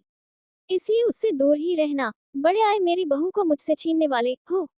मिसेज कपूर की बात सुनकर अयान को कुछ समझ नहीं आया, पर उसे इतना समझ आ गया कि उसके डैड शायद उसकी मॉम को छीनने की कोशिश कर रहे हैं। इसलिए वह भी गुस्से से अद्विक को देखते हुए अपनी कमर पर हाथ रखकर बोला, डैडी, लिटिल मोमो चीफ मिली है, उन्हें मुझे कोई नहीं छीन सकता। समझे आप? और मुझे गुच्छा मत दिलाया करो, वरना मैं भूल जाऊंगा कि आप मेरे डैडी हो। जय भी अद्विक को अजीब नजरों से देखते हुए बोला, बॉस, मैंने कभी नहीं सोचा था आप ऐसे निकलेंगे। आप तो हर वक्त अपनी लिटिल मोमो से दूर भागने के बारे में सोचते थे, पर अब क्या हुआ आपको? इतना कहकर वो प्रोटेक्शन की तरफ इशारा करके आगे बोला, ओह गॉड बॉस, आप कितने बेशर्म हैं। बेचारा अद्विक, उसे तो अभी भी कुछ भी समझ नहीं आ रहा था। उसने कंफ्यूज होकर सभी को देखते हुए कहा, इसमें दिक्कत क्या है? ये सब तो मैं लिटिल मोमो के लिए लाया हूँ, उसे इसकी जरूरत है। उसकी बेशर्म भरी बातों को सुनकर मिस्टर एंड मिसेज मित्तल हंसने लगे। वही मिस्टर कपूर हंसते हुए बोले, हाँ हाँ हाँ हाँ, मुझे नहीं पता था यह इतना बेशर्म हो जाएगा। इसे देखकर तो मुझे लगता है कि ये एक ही साल में मुझे 3-4 पोते पोतियां दे ही देगा। वही अवनी भी अद्विक के मजे ले रही थी। बेचारा हमारा अद्विक, जिसे कुछ भी समझ नहीं आ रहा था। उससे थोड़ा हिचकिचाते हुए अवनी से पूछा, ये सब क्या बोल रहे हैं लिटिल मोमो? अद्विक को अब सच में गुस्सा आने लगा था। उसने थोड़े गुस्से से सभी से कहा, बस अब किसी ने केक कहा तो मुझसे बुरा कोई नहीं होगा। अगर किसी ने भी अब कुछ कहा तो मैं उसे अपने पालतू शेर के सामने फिकवा दूंगा। उसकी धमकी सुनकर सब डर गए, क्योंकि सबको पता था अगर अद्विक ने कहा है तो वो ऐसा जरूर करेगा। इसलिए आगे किसी की कुछ भी बोलने की हिम्मत नहीं हुई। पर अयान कहा अद्विक से डरता था। वो अपना मुंह बनाकर बोला, कामचोर डैडी कहीं के, किचन से तो आप भाग गए थे, अब आप छप्पल हुक्म चला रहे हैं। इतना कहने के बाद फिर वो अद्विक को वार्निंग देकर बोला, यह मेरी लिटिल मोमो है, आपकी नहीं समझे। अद्विक भी जिद करते हुए बोला, वह मेरी भी लिटिल मोमो है, समझे। इसी तरह दोनों बहस करने लगे। सात्विक ने आखिरकार दोनों को चुप कराकर अयान से पूछ लिया, आखिर लिटिल मोमो का मतलब क्या है? क्या तुम अपनी माँ को माँ नहीं कह सकते? उसकी बात सुनकर अयान एटीट्यूड के साथ बोला, बेबी छबछे अलग है, इसीलिए उछ के बोलने का तरीका भी छबछे अलग है। मॉम तो हर कोई कहता है, इसीलिए मैंने अपने स्टाइल में मॉम को मोमो बना दिया। क्या आपको कोई दिक्कत है? अगर है तो मैं कुछ नहीं कर सकता। उसका जवाब सुनकर सभी को आखिरकार समझ आ ही गया कि वो क्यों अवनी को मोमो कहता है। अयान मुड़ा और अवनी को डाइनिंग टेबल पर ले जाते हुए बोला, लिटिल मोमो, आपको पता है अभी कद्दू की सब्जी और कचौड़ी बनी है, मजा आएगा। उसे जाते हुए देखकर सात्विक मन में बोला, भुक्कड़ कहीं का, मैंने नहीं सोचा था एक छोटा सा बच्चा इतना खा सकता है। जब से कचौड़ी निकली थी तब से ही वो 10-15 तो खा ही चुका है, मगर अभी भी इसे भूख लगी है। अच्छा हुआ मैं इसका डेट नहीं हूँ, वरना ऑफिस में कम और मैं किचन में ज्यादा नजर आता। इतना कहकर वो मुंह बनाकर चला गया। सभी ने खाना खाया और कपूर फैमिली वहां से चली गई। अवनी भी अयान को लेकर रूम में आ गई। अगली सुबह मित्तल हाउस में कई सारे हैंडसम लड़के खड़े थे। मिस्टर एंड मिसेस मित्तल वही कोने में गुस्से में खड़े थे। अंशुमान भी गुस्से से उन लड़कों को देख रहा था। तभी मिस्टी मिस्टर मित्तल से बोली, बड़े पापा, मुझे तो लगता है ये लड़के झूठ बोल रहे हैं। अवनी ऐसा कैसे कर सकती है? वो भोली सी है, बच्ची है। तभी उन पांचों में से एक लड़का मिस्टी को रोकते हुए बोला, देखिए मैं पहले ही बता चुका हूँ, मैं अवनी का बॉयफ्रेंड हूँ। हमने एक दूसरे के साथ कई अच्छे पल गुजारे हैं। उन्हीं पलों में से एक पल में हम बह गए थे और आज अयान आप सबके सामने है। तभी दूसरा लड़का थोड़े गुस्से से बोला, मैं भी अवनी का बॉयफ्रेंड हूँ। हम दोनों 6 महीने तक साथ में थे और हमने भी एक दूसरे के साथ काफी एंजॉय किया था। और 16 साल की उम्र में ही उसे एक बार अबॉर्शन भी करना पड़ा था। ऐसी ही कहानियां वहां खड़े सभी लड़कों ने सुनाई। वही मिस्टर मित्तल से आगे और कुछ भी नहीं सुन जा रहा था। उन्होंने गुस्से से अपनी मुट्ठी कसकर बंद करके कहा, मुझे लगा था अवनी नासमझ और भोली है, पर वो इतने लड़कों के साथ रह चुकी है, मैंने कभी नहीं सोचा था कि ऐसी निकलेगी। अपने डैड की बात सुनकर अंशुमन भड़क गया। वह अपने डैड से गुस्से में बोला, मुझे अपनी बहन पर विश्वास है, आप कैसे इन लोगों पर विश्वास कर सकते हैं? मिसेज मित्तल कुछ बोलती उससे पहले ही मिस्टी अपने हाथ में पकड़े फोटोज को अंशुमन की तरफ फेंकते हुए बोली, भाई ये फोटो झूठ नहीं बोल सकते, देखिए इसमें साफ साफ दिख रहा है कि अवनी इन सभी लड़कों के साथ रिलेशन में थी। अंशुमन मिस्टी को अपनी जलती नजरों से देखते हुए बोला, तुम मत बोलो तो ही बेहतर है, फोटो तो एडिट भी कर सकते हैं। अंशुमन को अवनी पर इतना विश्वास करता देख मिस्टी आग बबूला हो गई। वही अयान सीढ़ियों के पास छुपकर सब देख रहा था। तभी वो भागते हुए रूम में गया। उसने देखा अवनी अभी भी सो रही है। उसने आसपास अवनी का फोन ढूंढा और किसी को कॉल लगाकर बोला, डैडी जल्दी आओ, आपकी पोस्ट खतरे में है। ढील छाले हैंडचम अंकल लिटिल मोमो छेड़छाड़ी करना चाहते हैं। अगर आप नहीं आए तो मैं उनमें से किसी एक को डैडी बना लूंगा, फिर आपको वाले लहना।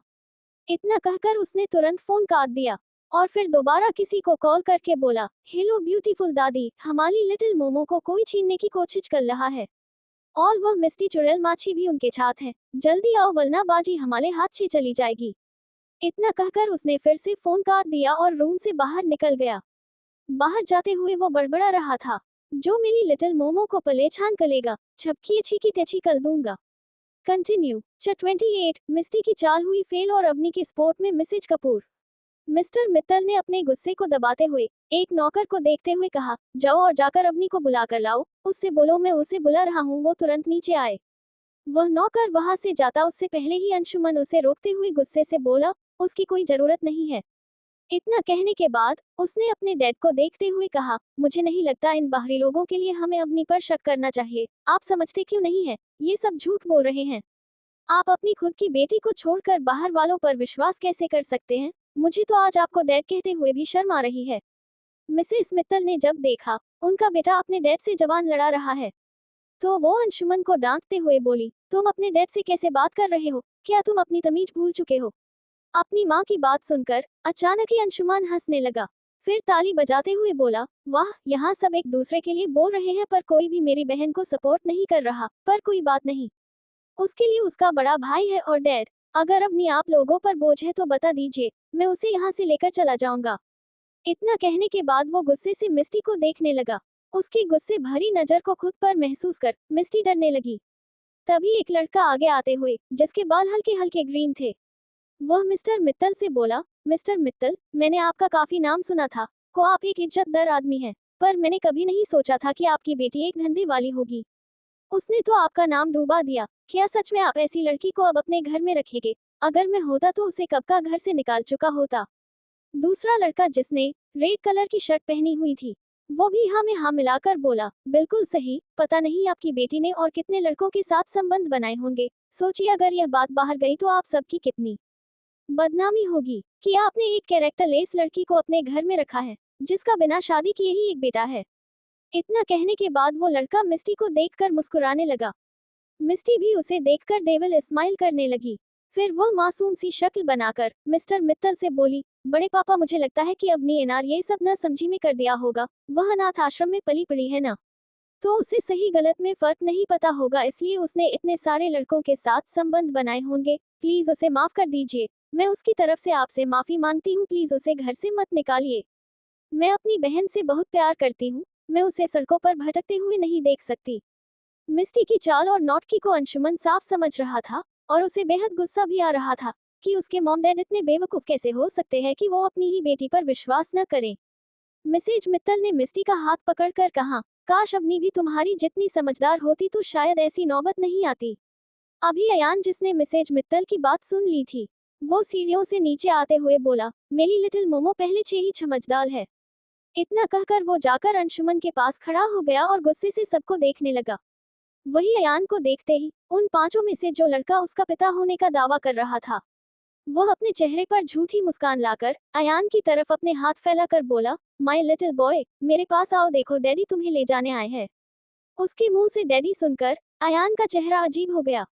उसने उस लड़के को ऊपर से नीचे तक देखा, जिसने ग्रीन कलर की पेंट और ब्लू कलर की शर्ट पहनी हुई थी। उसके बाल चिड़िया के घोंसले जैसा लग रहा था। उसके कानों में सिल्वर की बालियां थी।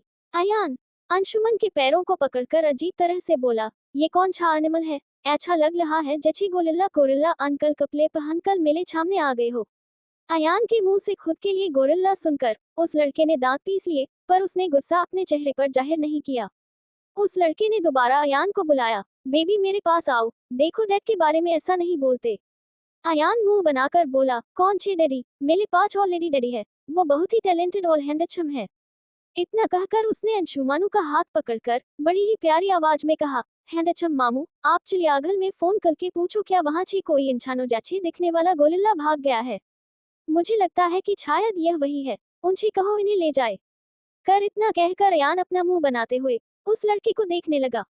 अयान को अपनी बेइज्जती करता देख वो लड़का दांत पीसकर बोला, ये बच्चे तुम्हें पता नहीं है मैं शाकाहार हूँ, मुझसे बदतमीजी भारी पड़ेगी, प्यार से बोल रहा हूँ मेरे पास आ जाओ। ये बात शाकाल ने थोड़े गुस्से से कही थी। अयान के मुंह से बार बार अपने लिए गोरिल्ला सुनकर वो अपने गुस्से को दबा नहीं सका और भड़क पड़ा। अंशुमान ने अयान को गोद में उठा लिया और शाकाल को उंगली दिखाते हुए बोला, शाकाल हो या भूतकाल, हमें कोई फर्क नहीं पड़ता, निकलो यहाँ से। अयान भी हाँ में हाँ मिलाकर बोला, बिल्कुल बिल्कुल शकालक बूम बूम अंकल, चिड़ियाघर में आपके दोस्त होंगे, आप वहां जाओ। इतना कहकर अयान हंसने लगा। उसे यूं हंसता देख मिस्टी मन में बोली, ये बच्चा है या नहीं, कैसे बात करता जैसे सालों का तजुर्बा हो, पर मेरे सामने इसकी नहीं चलेगी। इतना सो वो मुस्कुराने लगी। फिर वो अपने फोन में कुछ टाइप करने लगी। तभी मित्तल हाउस के बाहर 6-7 गाड़ियां आकर रुकी। उसमें से कई सारे बॉडीगार्ड बाहर निकले और घर के अंदर भागने लगे। उन सबके बीच एक औरत भी थी। उसके चेहरे पर गुस्सा साफ नजर आ रहा था। उसने इस वक्त ट्रैक सूट पहना हुआ था। वह अपने बाह को चढ़ाते हुए अंदर पहुंचकर गुस्से से बोली, कौन है, किसकी इतनी हिम्मत जो मेरी बहू को मुझसे अलग करना चाहता है? आज मैं उसकी हड्डियां तोड़ दूंगी। इतना कहकर वो अंदर जाकर खड़ी हो गई। वही मिसेस कपूर को यहाँ देख मिस्टी, मिस्टर एंड मिसेस मित्तल हैरान हो गए। अंशुमन भी उन्हें यहाँ देखकर हैरान हो गया। मिसेस कपूर को देखकर ऐसा लग रहा था जैसे जब अयान ने उन्हें फोन किया था तब वह जॉगिंग कर रही थी, और उसका फोन आते ही वह तुरंत भागकर यही आ गई। मिसेज कपूर ने देखा वहां पर 5-6 लड़के खड़े हैं। वह उन लड़कों के सामने जाकर बोली, कौन है, किसकी हिम्मत हो गई जो मेरी बहू को मुझसे छीनने आया है, बोलो। तभी शाकाल बड़े घमंड से बोला, मैं हूँ जो अवनी और अपने बेटे अयान को लेने आया हूँ। ये सुनकर मिसेज कपूर ने नाव देखा न ताव सीधा एक मुक्का शाकाल के पेट में मार दिया। फिर उसके बालों को नाचते हुए बोली, तेरी हिम्मत कैसे हुई मेरी अवनी का नाम लेने की, वो सिर्फ मेरी बहू है समझे। इतना कहकर उन्होंने शाकाल को छोड़ दिया और उंगली दिखाकर बोली, अगर तुझे ले जाना है तो तू मेरे बेटे को ले जा, मैं उसे तुझे फ्री में दे दूंगी, कमाता भी अच्छा है, शक्ल सूरत भी ठीक है, पर मैं अपनी बहू और पोते को नहीं दूंगी। मिसेज कपूर तो ऐसे रिएक्ट कर रही थी जैसे अवनी उनकी बीवी हो, जिसे शाकाल छीनना चाहता है। वही मिस्टी तो खुश हो रही थी कि अवनी की सच्चाई जानकर अब मिसेस कपूर उससे नफरत करने लगेगी, पर उनकी हरकतें देख उसने दांत पीस लिए। फिर वो मिसेज कपूर को भड़काते हुए बोली, आंटी ये सच कह रहा है, हमें भी यकीन नहीं था लेकिन यान इसका ही बेटा है और यहाँ पर जितने भी लड़के खड़े हैं, ये सभी अवनी के एक्स बॉयफ्रेंड है। देखा जाए तो अवनी एक प्लेगल है। मुझे लगता है आपको अवनी को अपने घर की बहू नहीं बनाना चाहिए, सोचिए आपकी कितनी बदनामी होगी। उसकी बात सुनकर मिसेस कपूर किसी सोच में पड़ गई। उन्हें कुछ सोचता देख मिस्टी को लगा अब मिसेज कपूर अवनी से नफरत करेगी, पर ऐसा कुछ नहीं हुआ। मिसेज कपूर कुछ सोचते हुए बोली, तुम सही कह रही हो, मैं अवनी को अपने घर की बहू कैसे बना सकती हूँ। मैं उसे अपने घर की बेटी बना लूंगी, फिर उसकी शादी एक अच्छे से लड़के से कराकर उस लड़के को घर जमाई बनाऊंगी। मेरा वह नालायक बेटा तो मेरी अवनी के लायक नहीं है। अवनी के प्रति मिसेज कपूर की पॉजिटिवनेस देखकर हर कोई हैरान था। तभी शोर शराबे की आवाज सुनकर अवनी की नींद खुल गई। उसने नीचे आकर देखा तो उसकी आंखें बड़ी हो गई।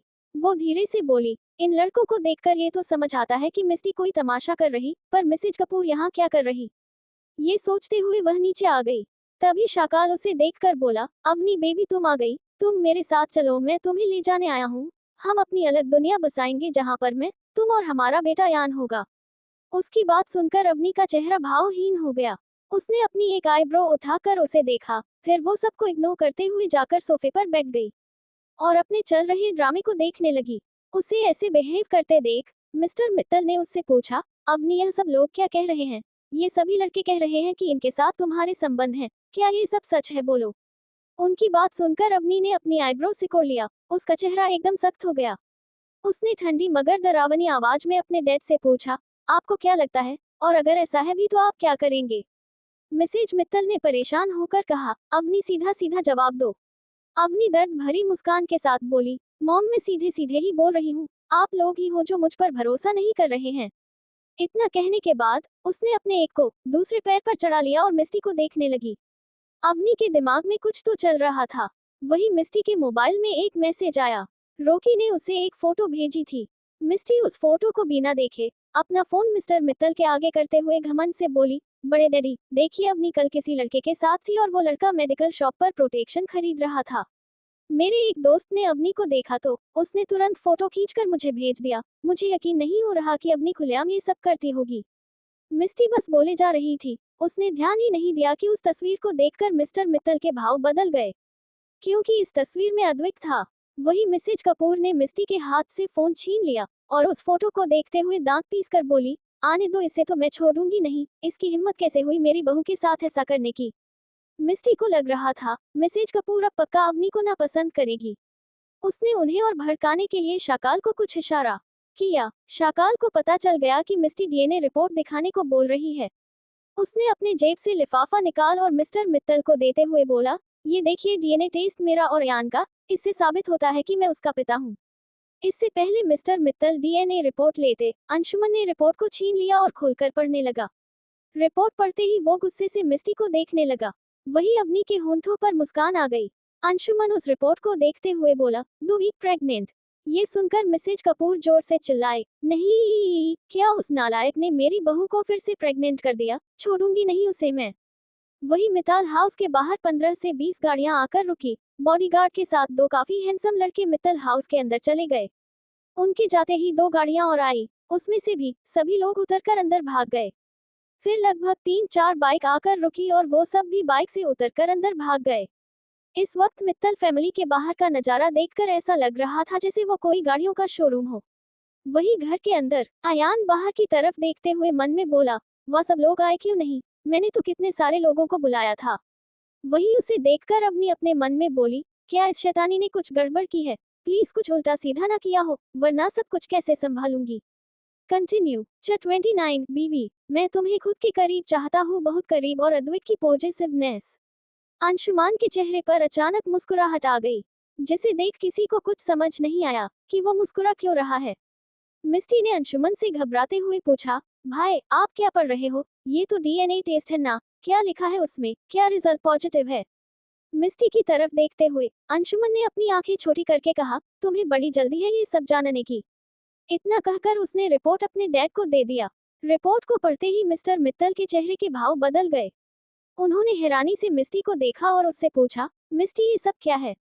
अपने बड़ा पापा के चेहरे के भाव को देखकर मिस्टी को थोड़ी घबराहट होने लगी। उसने एक नजर अवनी को देखा, जो मुस्कुराकर उसे ही देख रही थी। फिर वो मिस्टर मित्तल के हाथ से रिपोर्ट लेके पढ़ने लगी। जैसे ही उसने रिपोर्ट को पढ़ा, उसके चेहरे के भाव बदल गए। उसका चेहरा पीला पड़ गया क्योंकि यह उसकी प्रेगनेंसी रिपोर्ट थी। मिस्टी घबराते हुए मन में बोली, ये यहाँ क्या कर रहा है? इसे तो डॉक्टर के पास होना चाहिए था। अचानक ही मिस्टी के दिल में डर ने घर कर लिया। वह डरते हुए सबको देखने लगी, मगर वो इतनी आसानी से हार नहीं मानना चाहती थी। उसने अपने चेहरे पर डर के भाव को छुपाकर मिस्टर मित्तल से कहा, बड़ी पापा ये झूठ है, जरूर ये किसी की चाल है जो मुझे फंसाना चाहता है। भला मैं प्रेग्नेंट कैसे हो सकती हूँ?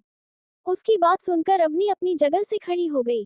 फिर हंसते हुए बोली, तो मतलब ये जो फोटो है वो सच हो सकती है क्योंकि उसमें मैं हूँ, मगर बात अगर तुम्हारी रिपोर्ट की है तो वो झूठ है क्योंकि वो तुम्हारी है। अवनी की बात सुनकर वहां खड़े सभी लोग सोच में पड़ गए। मिस्टी ने दांत पीसते हुए अवनी को देखा, फिर मिसेज मित्तल से बोली, माँ आप तो मुझे बचपन से जानती हैं ना, मैं ऐसा कुछ भी नहीं कर सकती, ये रिपोर्ट झूठ है। इतना कहकर मिस्टी झूठे आंसू बहाने लगी। उसे रोता देख मिसेज मित्तल को समझ नहीं आ रहा था कि वो क्या बोले। मिसेज मित्तल सोचने लगी कि वो बचपन से मिस्टी को जानती है, उन्हें उस पर पूरा विश्वास है कि मिस्टी ऐसा कभी नहीं करेगी। इसलिए वो पूरे विश्वास के साथ बोली, मिस्टी मुझे पता है तुम ऐसा कभी नहीं करोगी, जरूरत ये रिपोर्ट झूठी होगी। उनकी बात सुनकर अवनी के चेहरे पर व्यंग्य भरी मुस्कान आ गई। वो निराशा होकर अपने मॉम डैड को देख रही थी, जो उस पर विश्वास करने की जगह मिस्टी पर विश्वास कर रहे थे। अवनी ने सोच लिया था कि वह ऐसे लोगों के साथ अब बिल्कुल नहीं रहेगी। उसने खुद को शांत किया और अपनी मॉम से बोली, मॉम आपको मिस्टी पर विश्वास है, फिर मुझ पर क्यों नहीं? क्या ऐसा इसलिए है क्योंकि मैं अनाथ आश्रम में रही हूँ? इतना कहकर वो बिना किसी भाव के उन्हें देखने लगी। मिस्टी को लगा कहीं अवनी की बात सुनकर मिस्टर एंड मिसेज मित्तल न जाए, इसलिए वो गुस्से से बोली, अवनी तुम खुद को मुझसे कैंपेटी मत करो, अगर तुम इतनी प्यो होती तो यान यहाँ ना होता। तुम्हें तो ये भी नहीं पता कि यान किसका बेटा है। मिस्टी के इतना कहते ही एक रौबदार आवाज पूरे हॉल में गूंज उठी, अपनी गंदी जुबान से मेरे बेटे का नाम मत लो और मुझे ये बिल्कुल बर्दाश्त नहीं कि कोई मेरी पत्नी के साथ बदतमीजी करे। इस आवाज को सुनकर सभी ने दरवाजे की तरफ देखा, जहां अद्विक और जय गुस्से से खड़े थे। अद्विक के चेहरे पर गुस्सा साफ नजर आ रहा था। भले ही उसने मास्क लगाया था, लेकिन उसकी आंखें जैसे आग उगल रही थी। उसके आसपास का ऑरा काफी डरावना लग रहा था। अद्विक गुस्से से जाकर अवनी के बगल में खड़ा हो गया। फिर मिस्टी को अपनी जलती हुई निगाहों से देखते हुए सर्द आवाज में बोला, याद रखना कि तुम किससे बात कर रही हो। तुम मिसेज अवनी अद्विक कपूर से बात कर रही हो, और कोई उससे ऊंची आवाज में बात करे मुझे पसंद नहीं, फिर चाहे वह कोई भी हो। इतना कहकर वो अवनी के मॉम डैड को गुस्से से देखने लगा, तो अवनी के मॉम डैड ने अपना सर झुका लिया। फिर अद्विक की नजर वहां खड़े सभी लड़कों पर पड़ी है जो अवनी के बॉयफ्रेंड होने का दावा कर रहे थे। उन्हें देखकर अद्विक अजीब तरह से मुस्कुराने लगा। उसकी मुस्कान काफी खतरनाक थी, जिसे देख सभी लड़के अंदर तक कांप गए। अद्विक ने उन सबको देखते हुए अपनी डरावने आवाज में पूछा, तुम हो मेरी बीवी के बॉयफ्रेंड? ये सुनकर शाकाल ने थोड़ी हिम्मत की और जवाब दिया, मैं हूँ अवनी का बॉयफ्रेंड और यान का पिता। मैं यहाँ मेरी अवनी। आह। उसने इतना ही कहा था कि अद्विक ने उसके गले को दबोच लिया और एक शब्द चबाते हुए बोला, वो तुम्हारी नहीं मेरी है, वह मेरी अवनी है, सिर्फ और सिर्फ अद्विक कपूर की, और कोई भी उस पर हक जताए ऐसा हो नहीं सकता। अगर ऐसा हुआ भी तो मैं उस इंसान को इस धरती पर नहीं रहने दूंगा। इतना कहकर उसने शाकाल को धक्का दे दिया। वही अवनी अद्विक की बात सुनकर हैरान थी। वह अद्विक के चेहरे और उसकी हरकतों को देखकर साफ बता सकती थी कि अद्विक न सिर्फ उसे प्रोटेक्ट कर रहा, बल्कि वह उसके लिए पॉजिटिव भी नजर आ रहा था। वो अपना मुंह खोले अद्विक को देख रही थी। फिर अचानक ही उसकी आंखें नम हो गई, ये सोचकर कि अद्विक उस पर विश्वास कर रहा है। अद्विक ने अवनी का हाथ पकड़ लिया और गुस्से से एक नजर सबको देखते हुए पूछा, क्या कोई है जो मेरी पत्नी के चरित्र पर सवाल उठाना चाहता है? अगर है तो आगे आओ। उसे जवाब देने के लिए अद्विक कपूर खुद यहाँ खड़ा है। अद्विक इस समय बहुत ही डेंजरस लग रहा था। उसे इस तरह देख उसके बॉडीगार्ड जय, यहाँ तक कि सात्विक जो अभी अभी आया था, वह भी डर से कांप गया। सात्विक मन में बोला, मुझे नहीं पता था कि अद्विक अवनी के लिए पजेसिव हो जाएगा, वो भी एक रात में। आखिर रात में हुआ क्या था? जहाँ तक मुझे याद है अद्वैत तो घर पर ही नहीं था। और इतिहास गवाह है अद्वैत जिसके लिए भी पजेसिव हुआ है उसके आसपास वो किसी और को बर्दाश्त नहीं करता। अब तो ये लड़के गए काम से। इतना कहकर वह अपनी दया भरी और गुस्से भरी नजरों से उन लड़कों को देखने लगा। वही अयान को तो मजा आ रहा था। अयान उन लड़कों की तरफ, खासकर शकाल की तरफ इशारा करके अद्वैत से बोला, डैडी इन छप को हेल में भेज दो और शकलक बूम बूम गोलिल्ला को चिड़ियाघर भिजवा दो, मजा आएगा। इतना कहने के बाद वो गुस्से से शकाल को देखने लगा।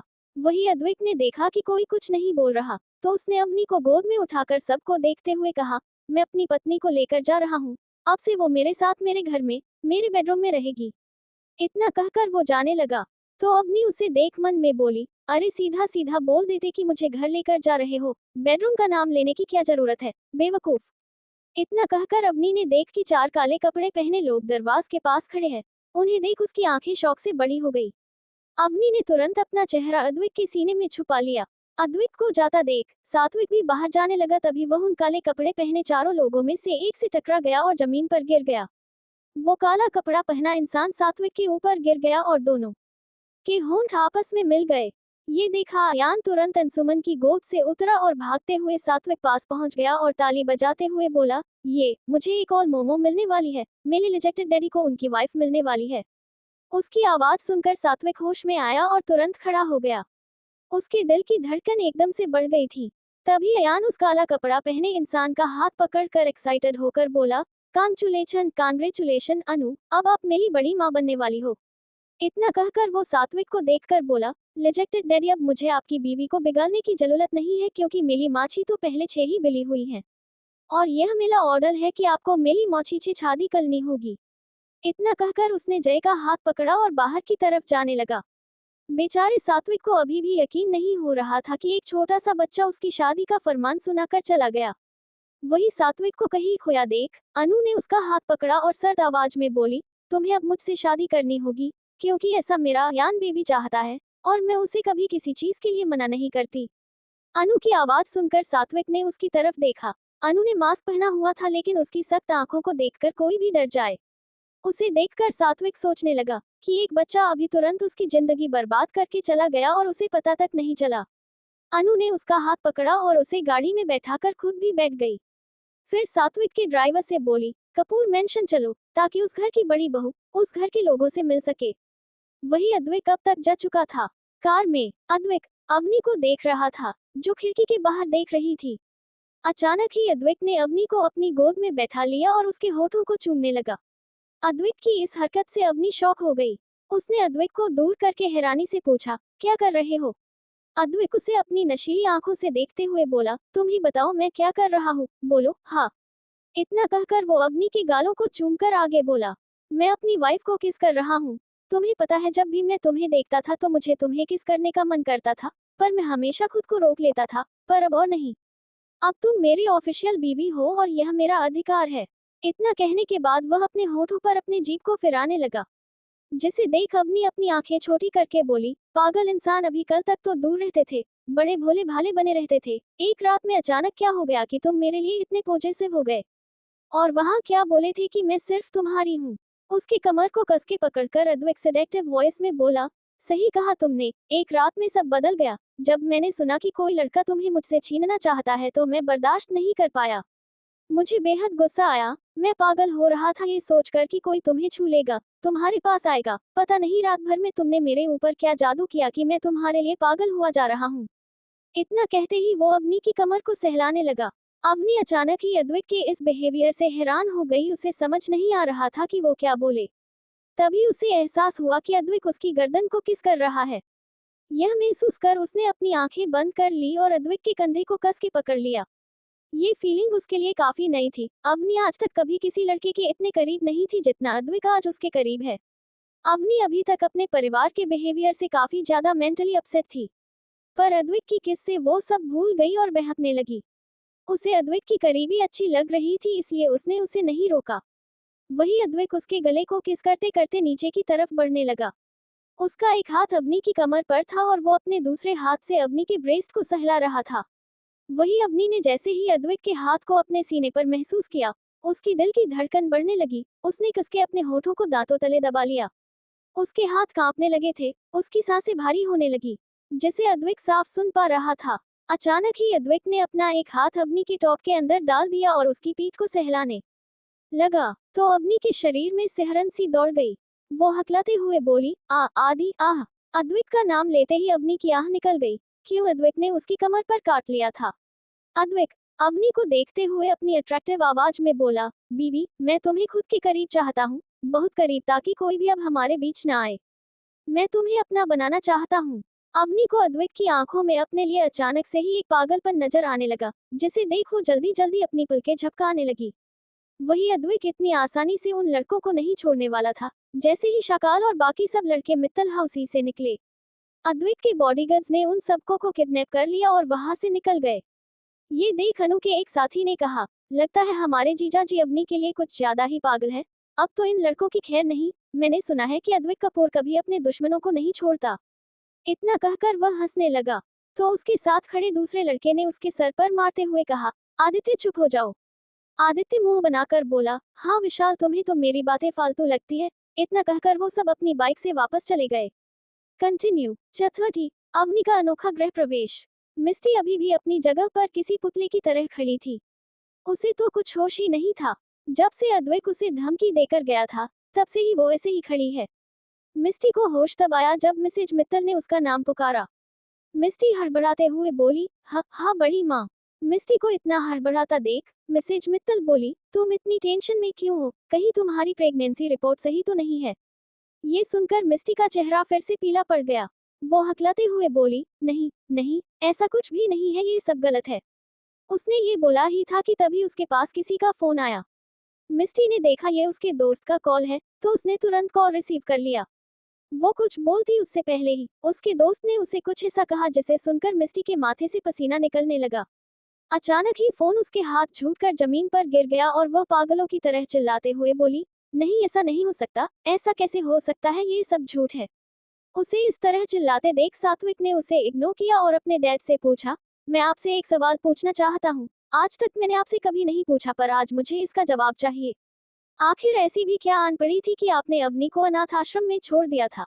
आपने उस वक्त मुझे लंदन भेज दिया था, इसलिए मुझे कुछ नहीं पता था, पर मेरे वापस आने के बाद आपने मुझसे झूठ बोला कि अवनी आपके दोस्त के यहाँ है। अंशुमन का ये सवाल सुनकर मिस्टर एंड मिसेज मित्तल के माथे पर बल पड़ गए। उनके माथे से पसीना निकलने लगा। उन्हें देखकर ऐसा लग रहा था जैसे वो कुछ बड़ा छुपा रहे हो। मिस्टर मित्तल अपनी नजरें चुराते हुए बोले, अंशुमन, तुम्हें ऑफिस आना चाहिए और तुम्हारे किसी भी सवाल का जवाब मेरे पास नहीं है। आगे से मुझसे कुछ मत पूछना। इतना कहकर वो तुरंत अपने रूम की तरफ चले गए। अंशुमान के इस सवाल से मिसेज मित्तल का ध्यान मिस्टी से हट गया। वो भी तुरंत रूम में चली गई। मिस्टी अभी भी अपनी जगह खड़ी थी। उसका चेहरा देखकर ही पता चल रहा था जैसे कुछ बड़ा उसके साथ हुआ है। मिस्टर मित्तल के जाने के बाद अंशुमन अपने मन में बोला, जान के तो मैं रहूंगा ही, आखिर 18 साल पहले ऐसा क्या हुआ था कि इन सब ने मिलकर मुझे लंदन भेज दिया और अवनी को अनाथ आश्रम।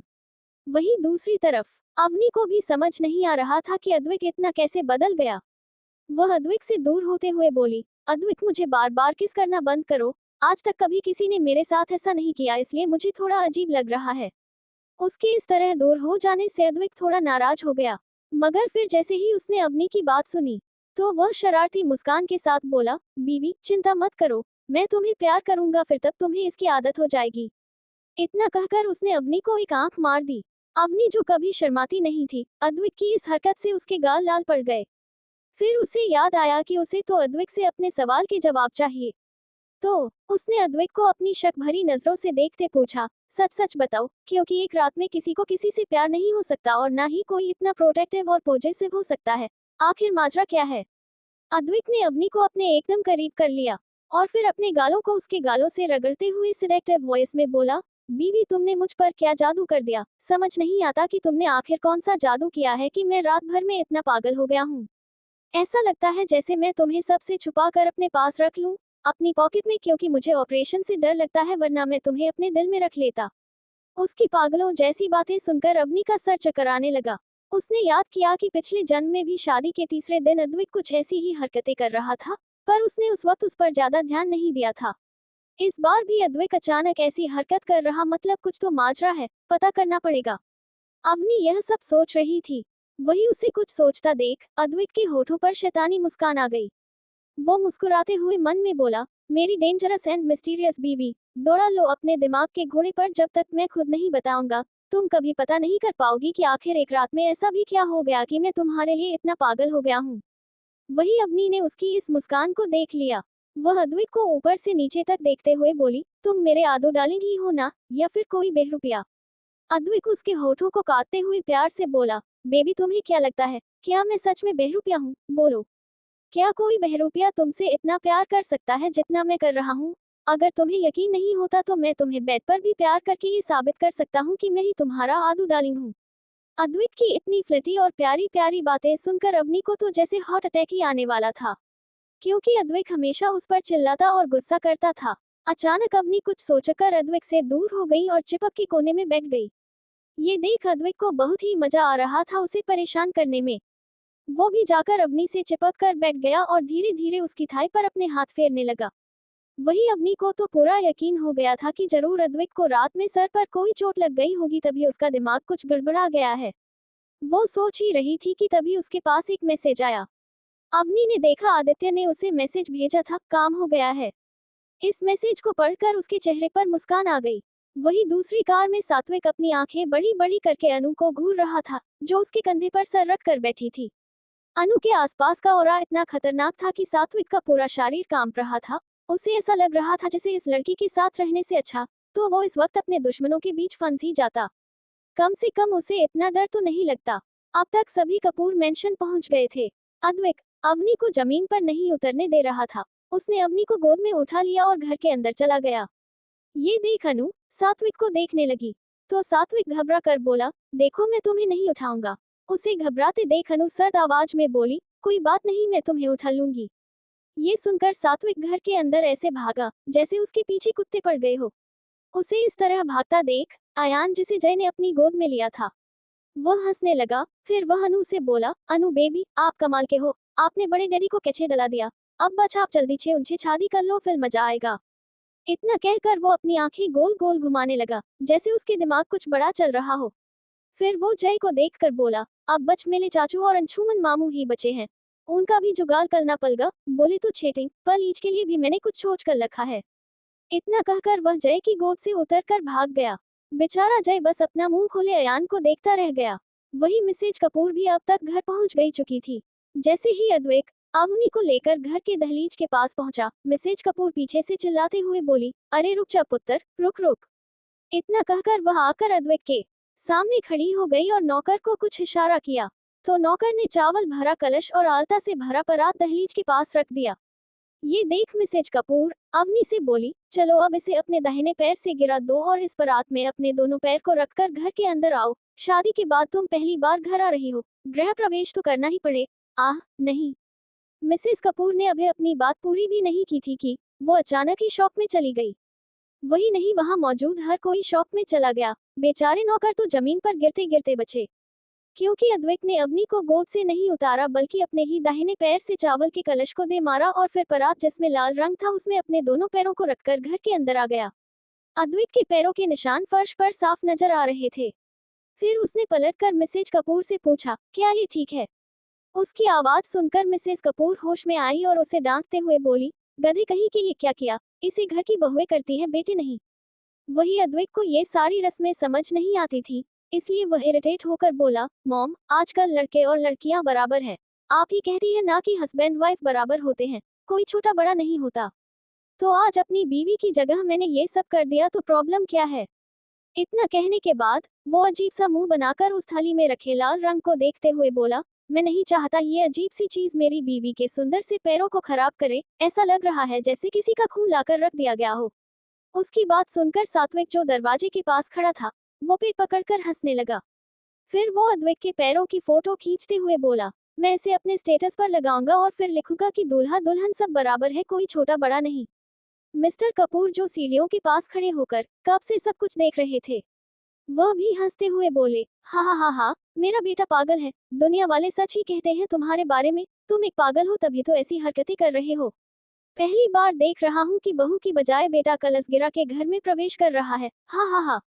इतना कहकर वो फिर से हंसने लगे। वही अवनी जो अभी तक शॉक थी, वो होश में आकर अद्विक से बोली, ये तुमने क्या किया? अद्विक चिढ़ते हुए बोला, शट अप, और कोई तुम्हारे पैरों को गंदा करे मुझे पसंद नहीं। तुम्हें तो खुश होना चाहिए कि तुम्हें ऐसा पति मिला है। अयान भी अंदर आते हुए बोला, बिल्कुल सही डैडी, मैं आपके सपोर्ट में हूँ। उसकी बात सुनकर अद्विक खुश हो गया। वो अयान से बोला, थैंक यू बेबी मेरे सपोर्ट के लिए। पहली बार उन दोनों को एक ही बात पर सहमत होता देखकर कोई हैरान था। अब तो सबको यकीन हो गया कि अयान अद्विक का ही बेटा है, जो उसके पागलपन में उसका साथ दे रहा था। तभी मिसेस कपूर की नजर अनु पर पड़ी, जो दरवाजे के पास खड़ी थी।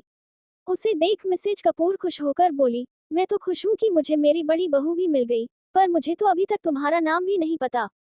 उनकी बात सुनकर अनु अपने एक्सप्रेशन लेस चेहरे से उन्हें देखने लगी। मिसेज कपूर तो अनु के इस लुक पर पूरी तरह फ्लैट हो गई।